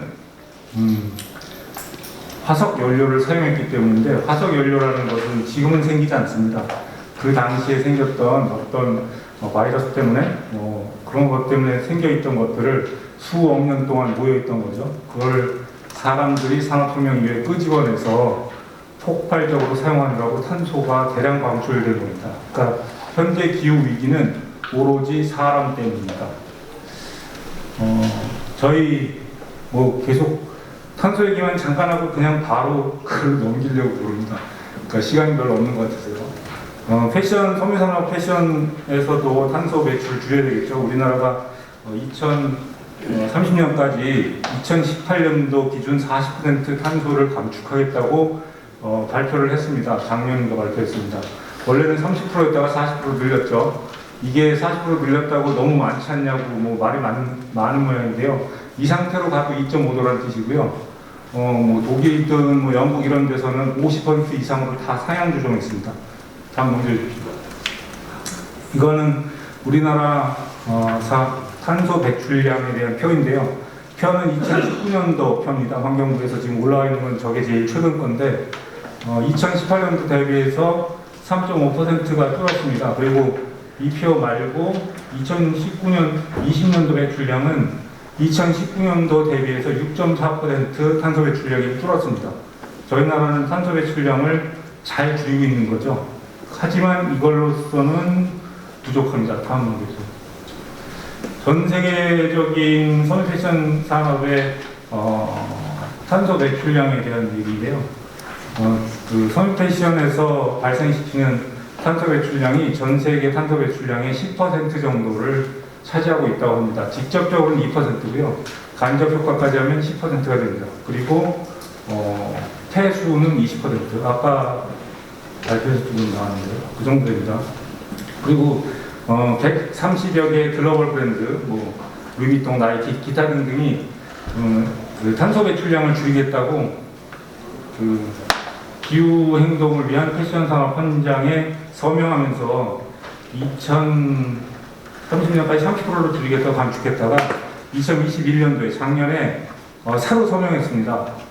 50%까지 줄이겠다고. 그대로 가도 2.5도까지 올라갑니다. 그 지금 당장에 줄여야 되는 이유는요, 탄소가 공기 중에 대기 중에 머무르는 기간이 100년이랍니다. 그러니까 지금 줄이지 않아도 현재 있는 탄소는 계속 있는 겁니다. 그러니까 지금 당장에 줄이지 않으면 지구는 2.5도가 되는 거죠. 현재 모든 프로그램을 가동해도. 넘겨주세요. 지금 저는 이제 패션 산업에 대해서 얘기를 하러 나왔기 때문에 패션 산업의 스트림에 대해서 일단 간단하게 소개를 하려고 나눠놨습니다. 원사, 원료, 직물 염색 가공, 그 다음에 완제품을 만들고 유통을 하죠. 보통 크게는 그 업스트림으로 그 생산 과정 전체를 얘기하고 나머지는 브랜드 산업으로 나누기도 합니다. 하지만 서울 패션은 그 좀 더 복잡한 과정을 갖고 있기 때문에 미들 스트림을 중간에 넣어서 이렇게 나눠봤습니다. 다음 넘겨주십시오. 전 세계적으로 지금 탄소 배출량의 비중을 보면 원료에서 24%, 원사에서 15%, 원단 마감에서 52%, 완제품 생산에서 9% 이렇게 되어 있습니다. 이 표는 세계 자원연구소에서 발표한 표인데 이후에 옷을 제조하고 유통하는 것에 대한 내용은 없습니다. 그쪽에 대한 거는 굉장히 작게 되어 있는데 사실은 전체 스트림에서 발생하는 게 80%이기 때문에 넘겨주십시오. 지금 소매업에서 탄소 배출을 할 여지가 그닥 없다라고 얘기하는 건 적절치 않습니다. 전 세계 온실가스 배출량을 측정하는 기준으로 쓰고 있는 GHG 프로토콜에 따르면 2 스코프에 해당하는 직접 간접 배출은 20% 정도 뿐이고요. 3 스코프에 해당하는 탄소 배출이 80% 이상을 차지한다고 합니다. 이거는 전 스트림에서 탄소 배출을 줄일 노력을 해야 된다는 걸 얘기하고 있습니다. 연결해 주십시오. 탄소 배출 감축에 대한 방안은 여러 기관들에서 발표를 하고 있는데요. 크게 지금 말씀드린 WRI가 발표하는 방식은 6가지 정도를 발표하고 있는데 낭비되는 재료를 최대한 줄인다, 지속 가능한 소재를 사용한다, 재활용 공유를 쓴다, 제조기관 설비에서 에너지 효율성을 높인다, 제조 과정에서 화석 연료 사용을 억제한다, 그리고 공급망에서 재생에너지를 사용한다. 이렇게 되어 있고요. 맥킨지 앤 컴퍼니 그 컨설턴트 회사에서는 온실량을 줄이는 방법으로 생산 공정에서 온실가스 배출을 줄여야 된다, 브랜드 자체 활동에서 온실가스 배출을 줄여야 된다, 지속 가능한 소비를 장려해야 된다, 이런 식의 감축 방안을 얘기하고 있습니다. 사실 굉장히 쉬운 내용입니다. 내용을 읽어보면 엄청나게 간단한 내용들인데 그것을 어떻게 측정하고 수치하는지 뭐 그런 정도만 남아있는 것 같습니다. 그래서 저희 원에서도 넘겨주세요. 한국 섬유 패션 산업 스트림에 대한 감축 방안으로 8가지를 제안을 드립니다. 그래서 제일 먼저 전체 스트림에 해당하는 내용들은 버려지는 재료를 최소화하는 겁니다. 쓰레기를 줄이는 거죠. 두 번째는 생분해되는 재료를 쓰는 겁니다. 결국엔 자연으로 돌아가야 되니까요. 세 번째는 한 번 썼던 재료를 끝까지 써야 되니까 재활용 소재를 계속 써야 됩니다. 네 번째는 핵심이긴 한데 모든 문제의 탄소 배출의 모든 문제는 에너지 문제입니다. 이건 재생에너지로 바꾸면서 완전히 해결할 수 있습니다. 재생에너지를 사용해야 되고요. 근거리 거래를 하는 문제가 있습니다. 근거리 거래라는 건 결국 이동에는 비행기부터 배, 자동차까지 모두 탄소 배출을 하고 있기 때문에 거리가 축소되면 그만큼 탄소 배출량이 줄어듭니다. 그리고 다섯 번째로 협력업체 모니터링입니다. 어떤 특정 업체만 줄인다고 해서 되는 게 아니죠. 여기서 계속 올라오고 있는데 무슨 소용이 있겠습니까? 협력 업체 간의 그 모니터링을 통해서 전체적인 탄소 배출을 줄이는 것이 필요합니다. 그리고 디지털 기술을 이용한 수요 예측을 해서 적정 수량을 만드는 겁니다. 그리고 마지막으로 견고한 제품을 만들어서 오래 쓸 수 있도록 하는 겁니다. 아주 쉬운 얘기입니다. 다음 넘겨주세요.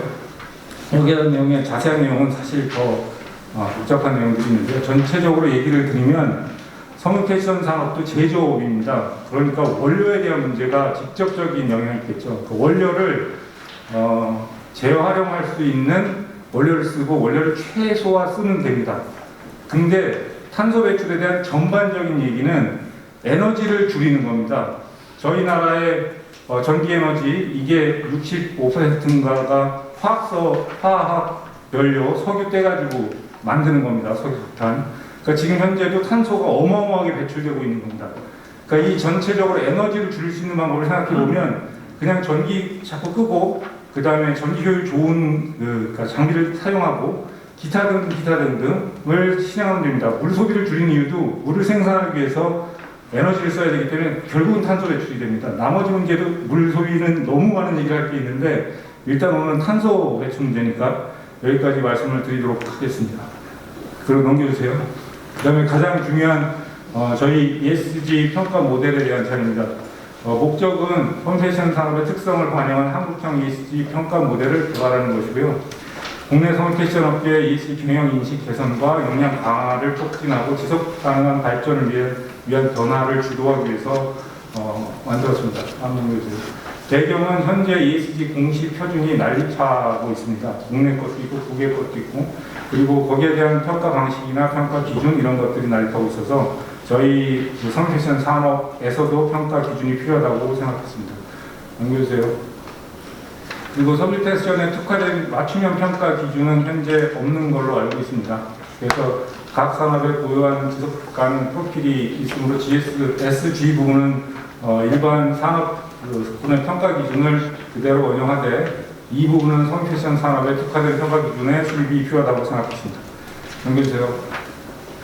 그리고 정부에서도 말씀드린 대로 2028년도 기준 2030년까지 40% 탄소 감축 방안 같은 탄소 중립에 대한 발표를 했기 때문에 거기에 호응하기 위해서도 섬유패션 산업도 거기에 대응해야 된다고 생각했습니다. 넘겨주세요. KESG 가이드라인이 이미 발표되어 있습니다. 그리고 계속 업데이트될 거라고 말씀드리고요. 주요 항목들은 내용과 같습니다. 넘겨주세요. 저희 그 ESG 평가 모델의 평가 방법은 평가 가중치로 지구온난화, 해양 오염, 생태 파괴 등을 유발하는 대표적인 오염 배출사인 섬유패션 산업의 특징을 감안해서 ESG 중에 이 환경에 대한 평가 비중이 높도록 조정했습니다. 이것은 저희가 선물조사에서 나왔을 때도 환경에 대한 문제가 가장 환경 부분에 55점, 사회 책임 부분에 30점, 투명 경영 부분에 15점으로 배정했습니다. 넘겨주세요. 그리고 득점률은 득점률 100%를 잡았을 때 가장 잘 신청하고 있는 기업의 득점률을 100%로 잡았을 때 상대값은 60에서 100점을 예상했습니다. 그래서 A부터 D 등급으로 나누었습니다. 그 다음에 평가 넘겨주세요. 평가 절차는 기업으로부터 제출된 자료를 자료와 함께 투명하고 객관적인 공시자료, 보도자료 등을 바탕으로 가점 방식으로 평가 진행했습니다. 넘겨주세요. 보시면 기업부터 제출을 한 자료를 기초로 해서 평가를 하고 수행을 1차 평가를 해서 기초자료를 평가한 다음에 부정적 이슈를 평가해서 2차적으로 기업의 소명을 듣고 소명 자료를 받았고 인터뷰한 다음에 세 번째로 검토해서 전문 등급위원회를 개최해가지고 등급을 부여하고요. 그 다음에 등급 조정에 대해서 추가 검토가 필요하면 수정 자료 등을 받아서 추가 검토를 해서 등급을 조정하는 걸로 평가 방법을 정했습니다. 넘겨주세요. 이제 ESG 평가 기준에 대해서 환경에 대한 기준인데요. 사실 여기 있는 글은 굉장히 짧게 되어 있는데 이것을 어떻게 원용할지에 대한 뒷 자료들은 사실 엄청 많습니다. 굉장히 오랫동안 여러 가지 평가 기준을 검토했기 때문에 많이 있습니다. 저는 여기서 그냥 이슈가 되는 제목들만 읽어드리겠습니다. 친환경 환경 55점에 지속 가능한 소재를 사용하는 것에 10점, 친환경 공정 생산에 10점, 지속 가능을 위한 제품 기획에 10점, 넘겨주세요. 공급망 최적화, 물류 효율화에 5점, 비대면 판매, 친환경 매장 구현에 5점, 리사이클 순환 경제에 5점, 넘겨주세요. 친환경 활동에 10점, 이렇게 55점을 배정했고요. 넘겨주세요. 그 다음에 S에 해당하는 사회적 책임에는 사회와 업계 발전을 위한 대외 활동에 10점, 인적 자원 관리에 10점, 여기는 그 장애인, 여성 등이 포함되어 있습니다. 공동생. 그리고 제품의 안전 및 책임에 5점, 공급망 관리, 공정 경쟁에 5점으로 30점 배정했습니다. 보세요. 그리고 마지막으로 투명 경영에 이사회 구성 및 활동 5점, 주주 권리 및 대당 5점, 지속 가능 경영 5점 이렇게 해서 서밋 패션 ESG 평가 기준을 제안을 드립니다. 이것으로서 제 발표를 마치겠습니다.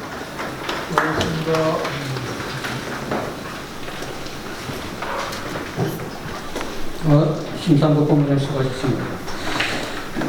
조금 특징적인 게 우리 섬유 산업이라고 하는 자체가 스트림별 전개되는 산업이기 때문에 그 스트림별 감축 방안 상당히 인상적이었고요. 그리고 또 한국형 평가 모델 이런 부분이 의미가 있는 것 같습니다.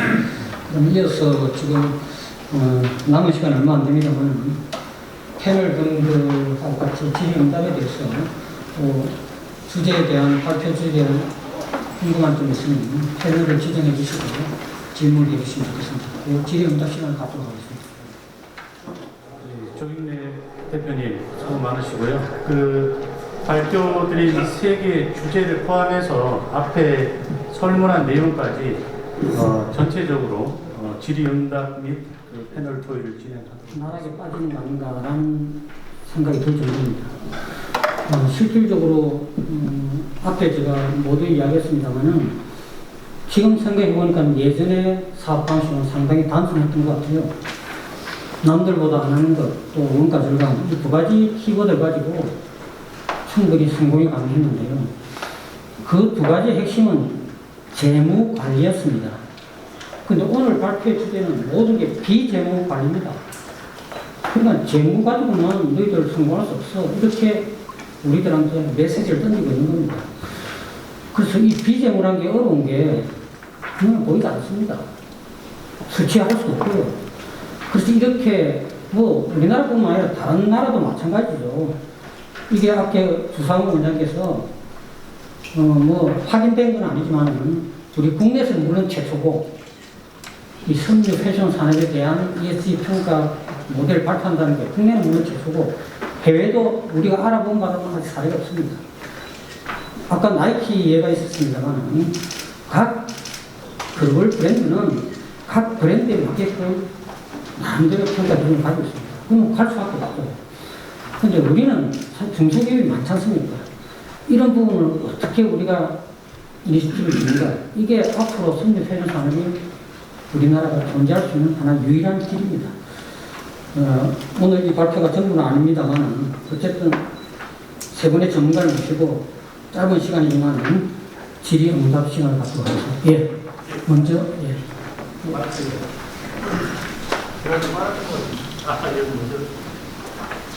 예, 수고들 많으셨습니다. 저는 그 한국뉴욕기립대학교 패션 디자인과에 있는 정재만입니다.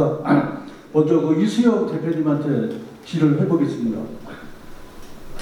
그 농업을 근간으로 하는 그 친환경적이고 가장 지속 가능성인 이 천연염색에 대한 인증에 대해서 제가 이수영 그 대표님한테 그 수년간 엄청 얘기를 했는데 지금은 어디까지 그게 그 시위에서 그 증명 제도가 돼가고 있는지 궁금해서 질문드립니다.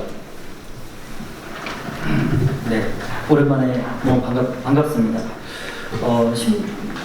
10년 가까이 되신 것 같은데요. 네. 그때 아마 저희가 그 천연 염색에 대해서 열심히 디벨롭 하려고 한국형 기준을 세계 기준으로 만들자라고 해서 아마 대표님이 열심히 노력한 것까지 기억이 납니다. 그 이후에도 아마 저희 그룹에서 어떻게 할까라는 것들을 내부적으로 했는데 아마 인도 쪽에서는 그게 자체 국가 기준이 있다라고 얘기를 들었습니다. 국가 기준이 아니라 민간 기준이죠. 본인들이 스스로 만들어서 운영하는 기준이 있다라고 하는데 그 다음부터는 사실은 결국에 이제 상업화와 산업화에 대한 문제인 것 같습니다. 그래서 이게 전 세계적으로 그 어느 이제 유통사들이 아니면은 브랜드들이 이쪽을 사용을 해주고 함께 만들어가야 되는데 아마 거기까지 가지 않아서 더 이상 진행이 되지 않은 것 같습니다. 감사합니다. 강 대표님께서는 지금 앞으로 이런 하나의 세미나 자체가 이제 시작에 불과합니다. 앞으로 점점 더 확대했으면 좋겠다라는 이야기를 우리 정책연구원의 원장님 좀 기담아 드렸으면 되겠고요. 실제로 앞으로도 이런 이야기가 나올지 모릅니다만 어떻게 보면 유럽 친구들의 그들만의 리그 이렇게 생각할 수도 있습니다. 그런데 지금 작은 기업들은 이걸 피할 수 있는 방법이 없습니다. 어쨌든 어차피 우리가 우스갯소리로 피할 수 없으면 즐길 수밖에 없다고 그러지 않습니까? 이걸 극복해야 됩니다. 그래서 대기업이 아니라 작은 기업들은 전체적인 세계 질서를 빨리 인식하고 그게 같이 편성할 수 있는 방법을 가장 효율적인 방법으로 편성할 수 있는 방법을 찾는 경우가 더 현실적이지 않을까 이렇게 생각이 듭니다.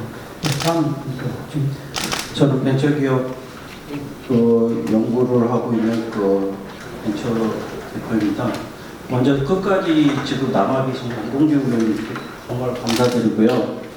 제가 심상보 본부장님께 좀 질의 좀 하겠습니다. 지금 여기 서울교수 ESG 평가 제안에서 평가 방법을 이렇게 정형적으로 이렇게 표시를 해놨는데요. 아까 조인혜 사회자님께서도 말씀하셨지만 우리 서면은 각 포지션 역할마다 이게 천차만별하지 않습니까?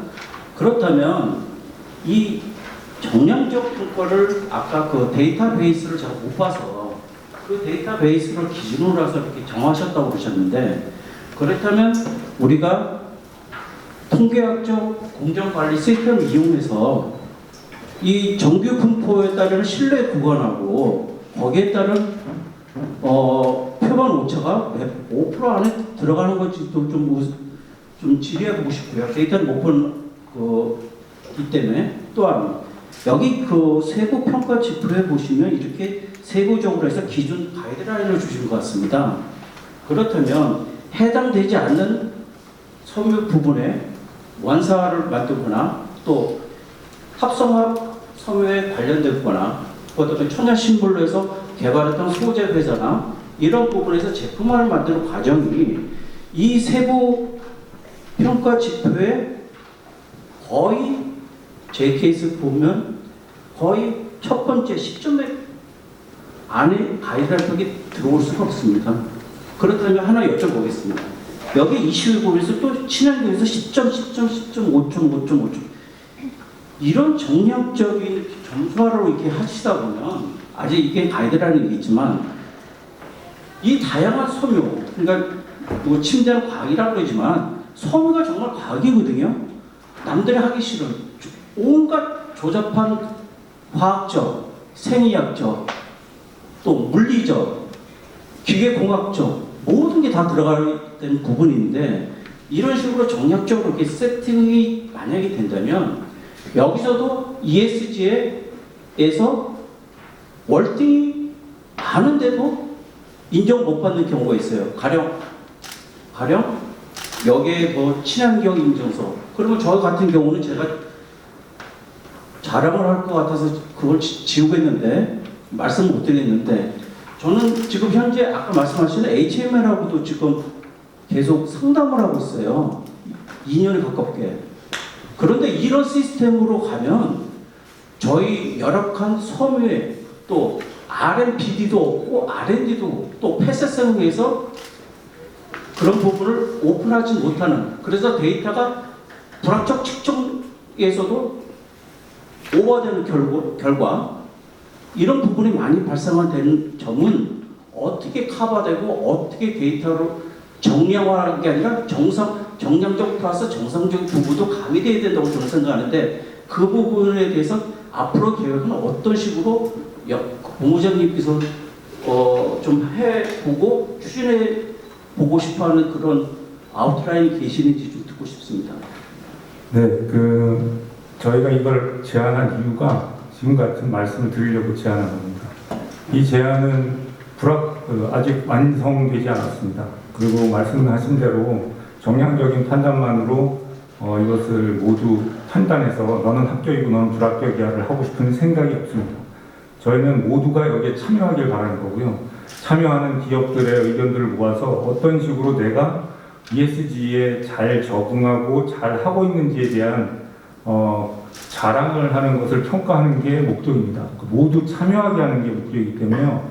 이 부분은 지금 그러니까 질의를 주신 대표님께서도 저희가 이후에 이 항목들에 대해서 또 계속 논의를 할 생각입니다. 그 항목에 빠진 것도 당연히 있을 수 있고요. 평가 방법에도 불안정한 것들이 있기 때문에 그런 것들은 계속 보완할 생각인데, 하지만 이 평가 내용들은 사실 희귀인덱스를 포함해서 굉장히 많은 평가 방법의 공통적인 부분을 끌고 온 겁니다. 저희가 엄청나게 특별한 방법을 하는 건 아니고요. 그래서 어느 정도는 가이드가 될 거라고 보고요. 이 가이드 안에서 우리나라에서 우리가 주력으로 해야 되는, 그리고 특히 대기업들은 ESG 평가나 이런 것들이 글로벌 생태계에 맞춰서 잘 적응하는 편인데, 중소기업은 거기에 대해서 어떻게 해야 되는지를 잘 모르는 경우도 있거든요. 그래서 그 부분들이 핵심이기 때문에 중소기업들 중심으로 그런 쪽에 다듬어 갈 생각입니다. 조금 보완 설명을 드리자면, 이 변명 같습니다만은 모든 스트림별 만족을 다 시키는 평가 모델은 한 스트림도 만족을 못 시킵니다. 그러니까 아까 제가 비정의라고 이야기했는데, 지금 원장님하고 본부장님하고 이 문제로 지금 벤처기업의 대표님이 제시한 그런 내용 가지고도 계속 시나리오로 이런 문제가 있을 거다라는 예상도 했습니다. 그래서 이게 이제 어쩔 보면 첫 단추가 아닌가. 이런 여러 가지 공청을 통해 가지고 계속 보완되고 이러다 보면 이 부분이 상당히 완성도가 높아진다. 이렇게 감히 변명을 해보겠습니다. 그 다음. 저 뒤에 마이크 좀. 죄송하지만 시간이 많지 않기 때문에 질문을 좀 짧게 좀 부탁드리겠습니다. 네, 알겠습니다. 일단 발표 잘 들었고 준비하시느라고 고생 많으셨다는 감사 인사 말씀드리면서, 좀 질문보다는 이제 약간의 좀 제안을 하나 할까 해서 좀 손을 들었는데요. 저는 지금 한국산업본부에서 이 지속가능 경영 사업을 총괄하고 있는 함청호라고 합니다. 방금 보기 발표에 나왔듯이 저희가 지금 산업부 의뢰를 받아서 작년도에 KESG를 개발했고, 금년도에 얼마 이제 좀 있으면 발표를 할 텐데요. 특히 이제 공급망 대응을 위한 중소 중견 기업을 위한 이 KESG 가이드랑 고도화 작업을 진행을 하고 있고, 말씀하신 대로 내년도에는 이제 업종별로 좀 더 고도화된 모델을 개발할 예정인데요. 오늘 여기 정리하신 이런 업종별로 먼저 선도적으로 이런 활동들을 하신 것에 대해서 저도 굉장히 반갑게 생각하고 있고요. 다만 이 고도화 과정에서 저희가 고민하고 있는 여러 가지 포인트들이 질문도 나오기도 했는데, 향후에 좀 그 기회가 된다면 저희 개발하고 있는 내용들 같이 공유해서 이 내용들이 좀 더 고도화되는데 저희가 조금 더 도움을 드릴 수 있는 부분이 있을 것 같고요. 특히나 이제 예를 들면 지금 공급망 식사법이 아까 말씀하셨듯이 이제 전면화되게 되면 실제 우리나라 기업에 영향을 받은 직접적인 피해 대상이 한 10,000개 정도 예상이 되고 있는데, 그 중에서 우리 섬유업종은 따로 제가 통계를 보지 않았지만 그 규모를 보고 거기에 맞는 대응을 혹시 여기에 담을 수 없는지, 이런 논의들도 좀 더 차제에 같이 진행을 하게 되면, 방금 말씀하신 것처럼 실질적인, 특히 대기업은 그런 영향이 있지만 특히 중소기업들이 굉장히 지금 열악한 상황이기 때문에 거기에 초점을 맞춘 또 다른 어떤 이 평가지표의 고도화, 이런 것도 가능하지 않을까 이런 생각이 듭니다. 이상입니다. 네, 감사합니다. 오늘 토론회 상당히 첫 번째 목적은 달성된 것 같습니다. 아주 너무나 좋은 제안을 해주시고요. 우리 이재국 본부장께서 나중에 인사 나누시고, 그 부분 조금 도움을 받아야 될 것 같습니다. 예, 안녕하십니까. 저는 한국 아웃도어 스포츠 산업협회 최수훈이라고 합니다. 한 3년 전부터 사실 저희도 ESG 경영, 탄소 중립에 대해서 관심이 많았고, 또 환경부라든가 또 그런 기관하고도 간담회를 가진 적이 있었는데요. 이 두 가지 측면을 나눌 수가 있는데요. 우리 기업의 섬유 패션 입장으로 봐서는 어떻게 보면 탄소 배출의 어떤 주범으로 상당히 몰리는 그런 처지가 있습니다. 그래서 기업 입장으로 봐서는 너무 중소기업 위주로 현재 돼 있기 때문에, 아까 조금 전에 생산품 말씀하시는데 저도 2년 전에 가서 미팅을 좀 했었거든요. 그래서 어떻게 보면은 우리가 대부분 다 기업들이 여기에 대해서 인지가 굉장히 낮습니다. 저희가 이제 해외 마케팅 사업을 많이 또 하고 있는데 미국이나 유럽 쪽은 굉장히 이런 부분에 대해서 그 심각성을 인지를 하고 준비를 하고 있는데 한국은 전혀 그렇지를 못하고 있습니다. 제가 느끼기에는. 그래서 또 특히 수출을 하는 기업 같은 경우는 제가 보기에는 ESG 경영이나 이걸 준비하지 않으면 앞으로 아마 수출끼리 전에 한 20년 전부터 우리 친환경 인증 요구 어떻게 보면 이거 다 비관세 장벽입니다. 이것도 일종의 비관세 장벽이기 때문에 정부 차원에서 어떤 대응이 없이는 제가 보기에는 가면 가지도 아마 소물 패션의 수출 쪽이 일단 1차적으로 막힐 거라고 보고요. 다른 산업 쪽에 대해서는 벌써 그런 그 장벽을 느끼고 있다고 얘기를 하더라고요. 제가 다른 업종하고 같이 얘기를 많이 했었었는데 어찌됐든 간에 오늘 제가 보기에는 이 토론이 정말 늦었지만 정말 귀한 자리고 앞으로도 아마 연속적으로 이런 자리를 많이 해야 되는데 좀 산업부나 관계자들을 좀 더 초청해서 같이 이 심각성을 인지를 했으면 좋겠고 우선은 국회에서 입법을 통해서 이런 좋은 기회를 마련해 주셨는데 다음에는 입법부와 행정부와 같이 우리가 고민하는 자리를 꼭 마련했으면 좋겠습니다. 하여튼 늦었지만 좋은 자리 마련해주셔서 대단히 감사합니다. 예. 그 향후 스텝에 대한 거는 마지막에 말미에 좀 말씀을 드리려고 했는데요.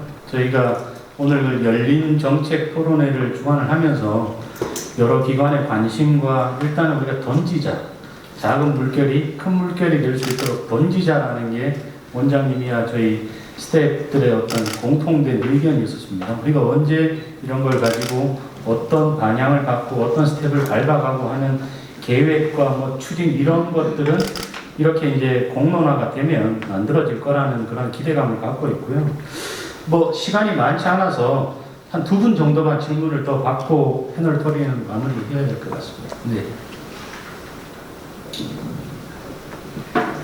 먼저. 네, 토론 잘 들었습니다.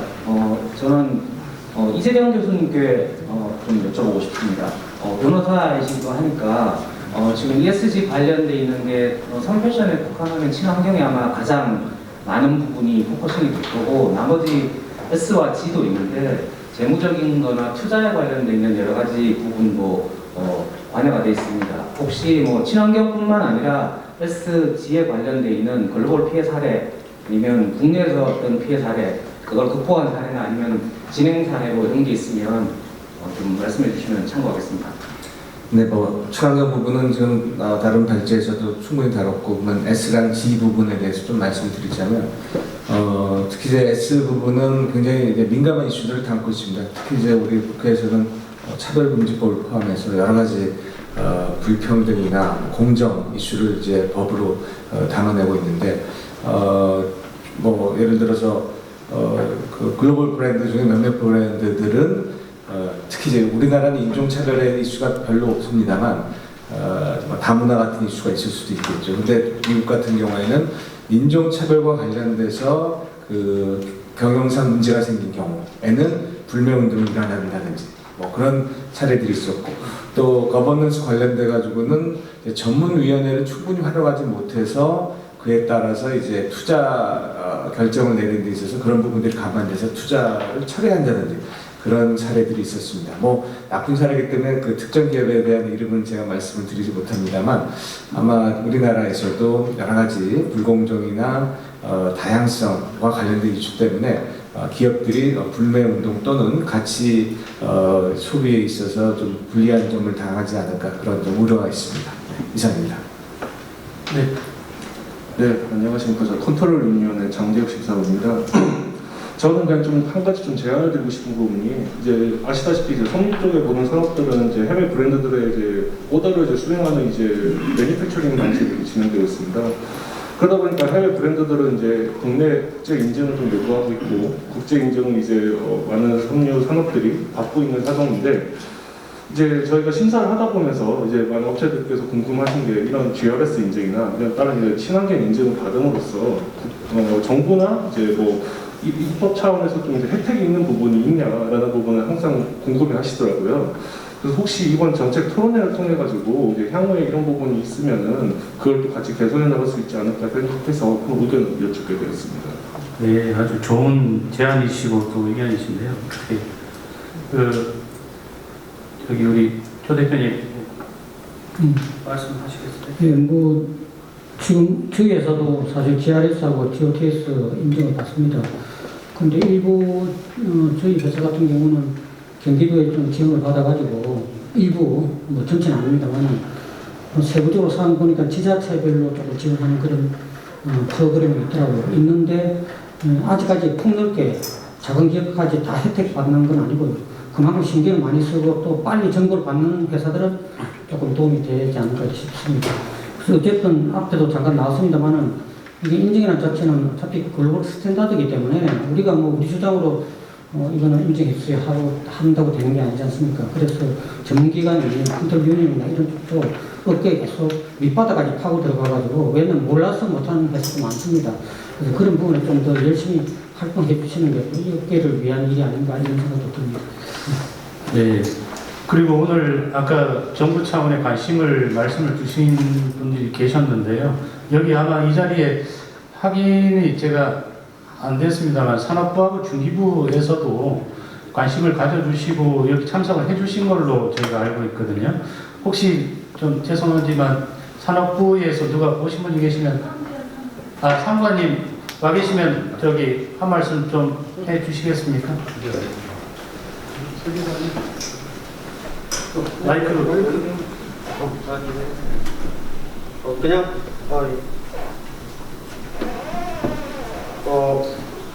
산업통상자원부 섬유탄소산업과의 황도현 사무관입니다. 오늘 뭐 저기 조영래 대표님 등 우리 저기 발제해 주시고 오늘 저기 토론에 말을 해 주신 거 잘 들었고요. 여러 가지 말씀들 잘 듣고 그다음에 이 자리 이후에도 저희 쪽이랑 저희랑 또 계속 얘기하시고 또 우리 저기 프로페셔널 정책연구원 주도로 이제 자리를 만든 걸로 알고 있는데 정책연구뿐만 아니라 우리 지금 회사연합회랑 또 이제 몇몇 우리 패션협회, 관계협회 다 많이 오신 것 같거든요. 이 협회들은 같이 앞으로 요번 정책 토론회를 계기로 얘기를 좀 더 심도 있게 진행해 나가는 그런 계기가 되는 것 같아서 저기 고생하셨고 앞으로 저희들도 관심 갖고 참여하겠습니다. 감사합니다. 네. 상관님 말씀 고마운데요. 일단 지금 거의 끝날 때까지 우리 이동주 의원님께서는 계속 자리를 지키면서 계속 메모하고 계시더라고요. 너무나 고맙고요. 산업이 기본적으로 철강입니다. 철강, 시멘트, 그다음 유기화학 이런 쪽에 그러다 보니까 섬유 패션 산업은 좀 부수면이 밀립니다. 근데 이걸 제대로 보셔야 되는 게 어차피 이동주 의원님 계시고 또 산업부에 나오기 때문에 패션 산업은 폐수에 자유스럽지 못합니다. 조만간에 탄소 감축에 이어서 지구 환경을 본다면 이 폐수나 미세 플라스틱만큼 중요한 게 없습니다.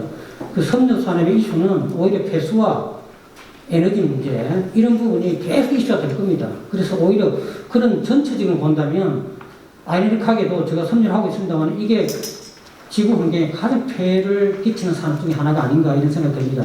그래서 단순하게 탄소 감축뿐만 아니라 좀 폭넓게 환경적인 측면에서 조금 더 이 산업을 봐주시는 게 맞지 않는가 이런. 그러면 우리 마지막으로 우리 저기 가운데 계신 참석자분 질의응답은 그걸로 마무리를 하고요. 네, 바오케미칼 임지하고입니다. 제가 회사 대표로 나온 건 아니고 옛날에 10년 전에 바늘염색 사업협동조합에 한 30년 근무를 했기 때문에 마이크를 염색 업계를 대표해서 좀 말씀드리는 것이 좋지 않을까 해서 마이크를 잡았습니다. 네, 제가 오늘 토론을 이렇게 발제하신 분 그리고 토론자들 말씀 드시면서 저 입장에서는 상당히 가슴이 답답하다. 이 어떻게 해결할까 하는 그런 생각을 많이 했습니다. 그 이야기는 뭐냐면은 탄소 중립 하면 결국 에너지 소스와 관련되어 있는데 다른 다운스트림, 업스트림 그 중에서도 그건 잘 모르겠습니다만은 아까 여기서 표현을 미드스트림이라고 염색 가공에서 에너지를 가장 많이 사용하고 있습니다. 그래서 제가 현직에 있을 때도 이 에너지를 좀 줄이기 위해서 뭐 저역배라든지 아니면은 재사용할 수 있는 방법, 그리고 뭐 전기를 좀 작게 사용하기 위해서 고효율 모터를 쓴다든지, 그리고 폐열을 해소해서 다시 재이용한다든지 전기를 생산한다든지 뭐 이런 많은 것을 접근을 해봤어요. 그러나 이것이 현실화되는데 상당히 문제가 있더라. 그래서 오늘 느꼈던 것은 이것을 하기 위해서 ESG를 하기 위해서 결국 기술과 그리고 거기에 맞춰서 비용이 투자되어 줘야 되는데 이것이 뒷받침되지 않으면은 100번 어떤 인덱스를 제시하더라도 그걸 만족하지 못할 거다. 그래서 앞으로 정책 질문에서는 좀 구체적으로 다 에너지 소비에 대한 기술 개발 방법론도 좀 사례가 이렇게 연구되어 놓으면 좋겠다 하는 제안들, 특히 염색 공장에서의 에너지 절감 이 부분을 좀 많이 좀 발전해서 말씀해 주시면 많은 도움이 될 것 같습니다. 이상입니다. 예, 꼭 반영해서 같이 논의를 이어가도록 하고요. 죄송합니다만 시간이 많이 경과된 관계로 패널 토의와 질의응답은 이것으로 마무리를 하도록 하겠습니다. 그리고 여러분들 갖고 계신 자료 26페이지를 잠시 좀 봐주시겠습니까? 예, 저희가 오늘 이런 토론을 시작으로 이후에 업계의 논의와 방향성을 계속 꾸준히 끌고 가기 위해서는 앞단에서 제안하셨던 패션 이니셔티브와 어떤 구심점이 있어야 된다는 공감이 있습니다. 설문조사에서도 이미 압도적인 지지를 받았던 부분이고요. 그래서 저희 성민패션 정책원에서 그동안 많은 스트림별 업체와 접촉하면서 패션 이니셔티브의 필요성과 또 참여에 대한 의향을 물어봤었고 활동에 대한 부분들이 일정 부분 진행이 되고 있습니다. 그래서 앞서 제가 이걸 말씀드리지 않고 패널 토의가 끝난 이후에 약식으로 보고 드리겠다고 말씀을 드렸었는데 26페이지에 보시면 오늘 했던 이러한 논의와 정책 연구로부터 시작해서 다양한 네트워크 구축이나 또 기반 확산이나 또 교육과 전문가 양성 그리고 서비스에 대한 컨설팅 뭐 다양한 플랫폼과 기준에 대한 또 법령 개정에 대한 건의까지 이런 활동들이 패션 이니셔티브라고 하는 어떤 구심점을 통해서 추진하고 의견이 모아지는 것을 저희는 바라고 있고요. 거기에 여기 와 계신 각 기관단체, 기관, 뭐 여러 소속된 회사까지 많이 참여 관심을 좀 부탁드리고 이후 저희가 이 다음 이후에 절차를 진행할 때는 이 발전된 다음 단계와 내용에 대한 것들을 꼭 제안하면서 거기에 대한 것들을 제시하겠다라는 약속을 드리고요. 오늘 뭐 여러분들 다 아시지만 8분의 의원님들께서 이 자리에 뜻을 모아주셨습니다. 그 중에 우리 이동주 의원님께서 시작부터 끝까지 자리하셔서 정말 우리 섬유 패션의 정말 이게 전담처럼 이렇게 애정을 쏟아주고 계신데요. 마무리 발언 좀 정리 겸 한 말씀 청해 듣고 회의를 하도록 하겠습니다. 의원님 한 말씀.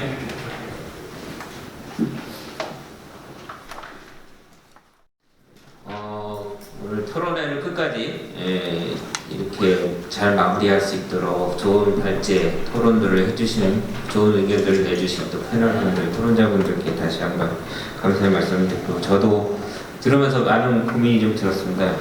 들으면서 더더욱 많은 어려움을 호소하고 있는 우리 목소리들도 듣고 하다 보니까 저 역시 고민이 좀 깊어졌습니다. 아까 이제 마지막에 반월 염색 공단에서 오신 분이 말씀해 주셨는데 저희가 얼마 전에 을지로 차원에서 방문을 해서 지금 이제 고유가 고물가 시대에 정말 정말 이 화석 연료를 기반으로 해서 에너지를 사용하던 이 분야에 있어서는 이런 상황에서 고유가의 어려움을 직접탄으로 맡고 계시지 않습니까? 그러다 보니까 패션 섬유 쪽에서도 당연히 그런 문제점들을 그날 많이 얘기를 들었습니다. 해결이 해결이 거의 될 뻔하다가 지금 좀 중단이 된 걸로 알고 있습니다. 그 말씀 들어보니까 우리가 오늘 나왔던 얘기 중에서 사실 여러 분야에 있어서 여전히 화석연료를 기반으로 해서 운영되고 있는 생태계, 산업 생태계의 에너지 문제가 저희 산업위원회에서도 굉장히 많이 논의가 되고 있습니다. 그래서 이런 태양에너지를 기반으로 재생에너지를 기반으로 한 재생에너지를 기반으로 한 산업 생태계로 나아가는 데 있어서 전반적인 좀 기로에 서 있다라고 좀 보여지고요.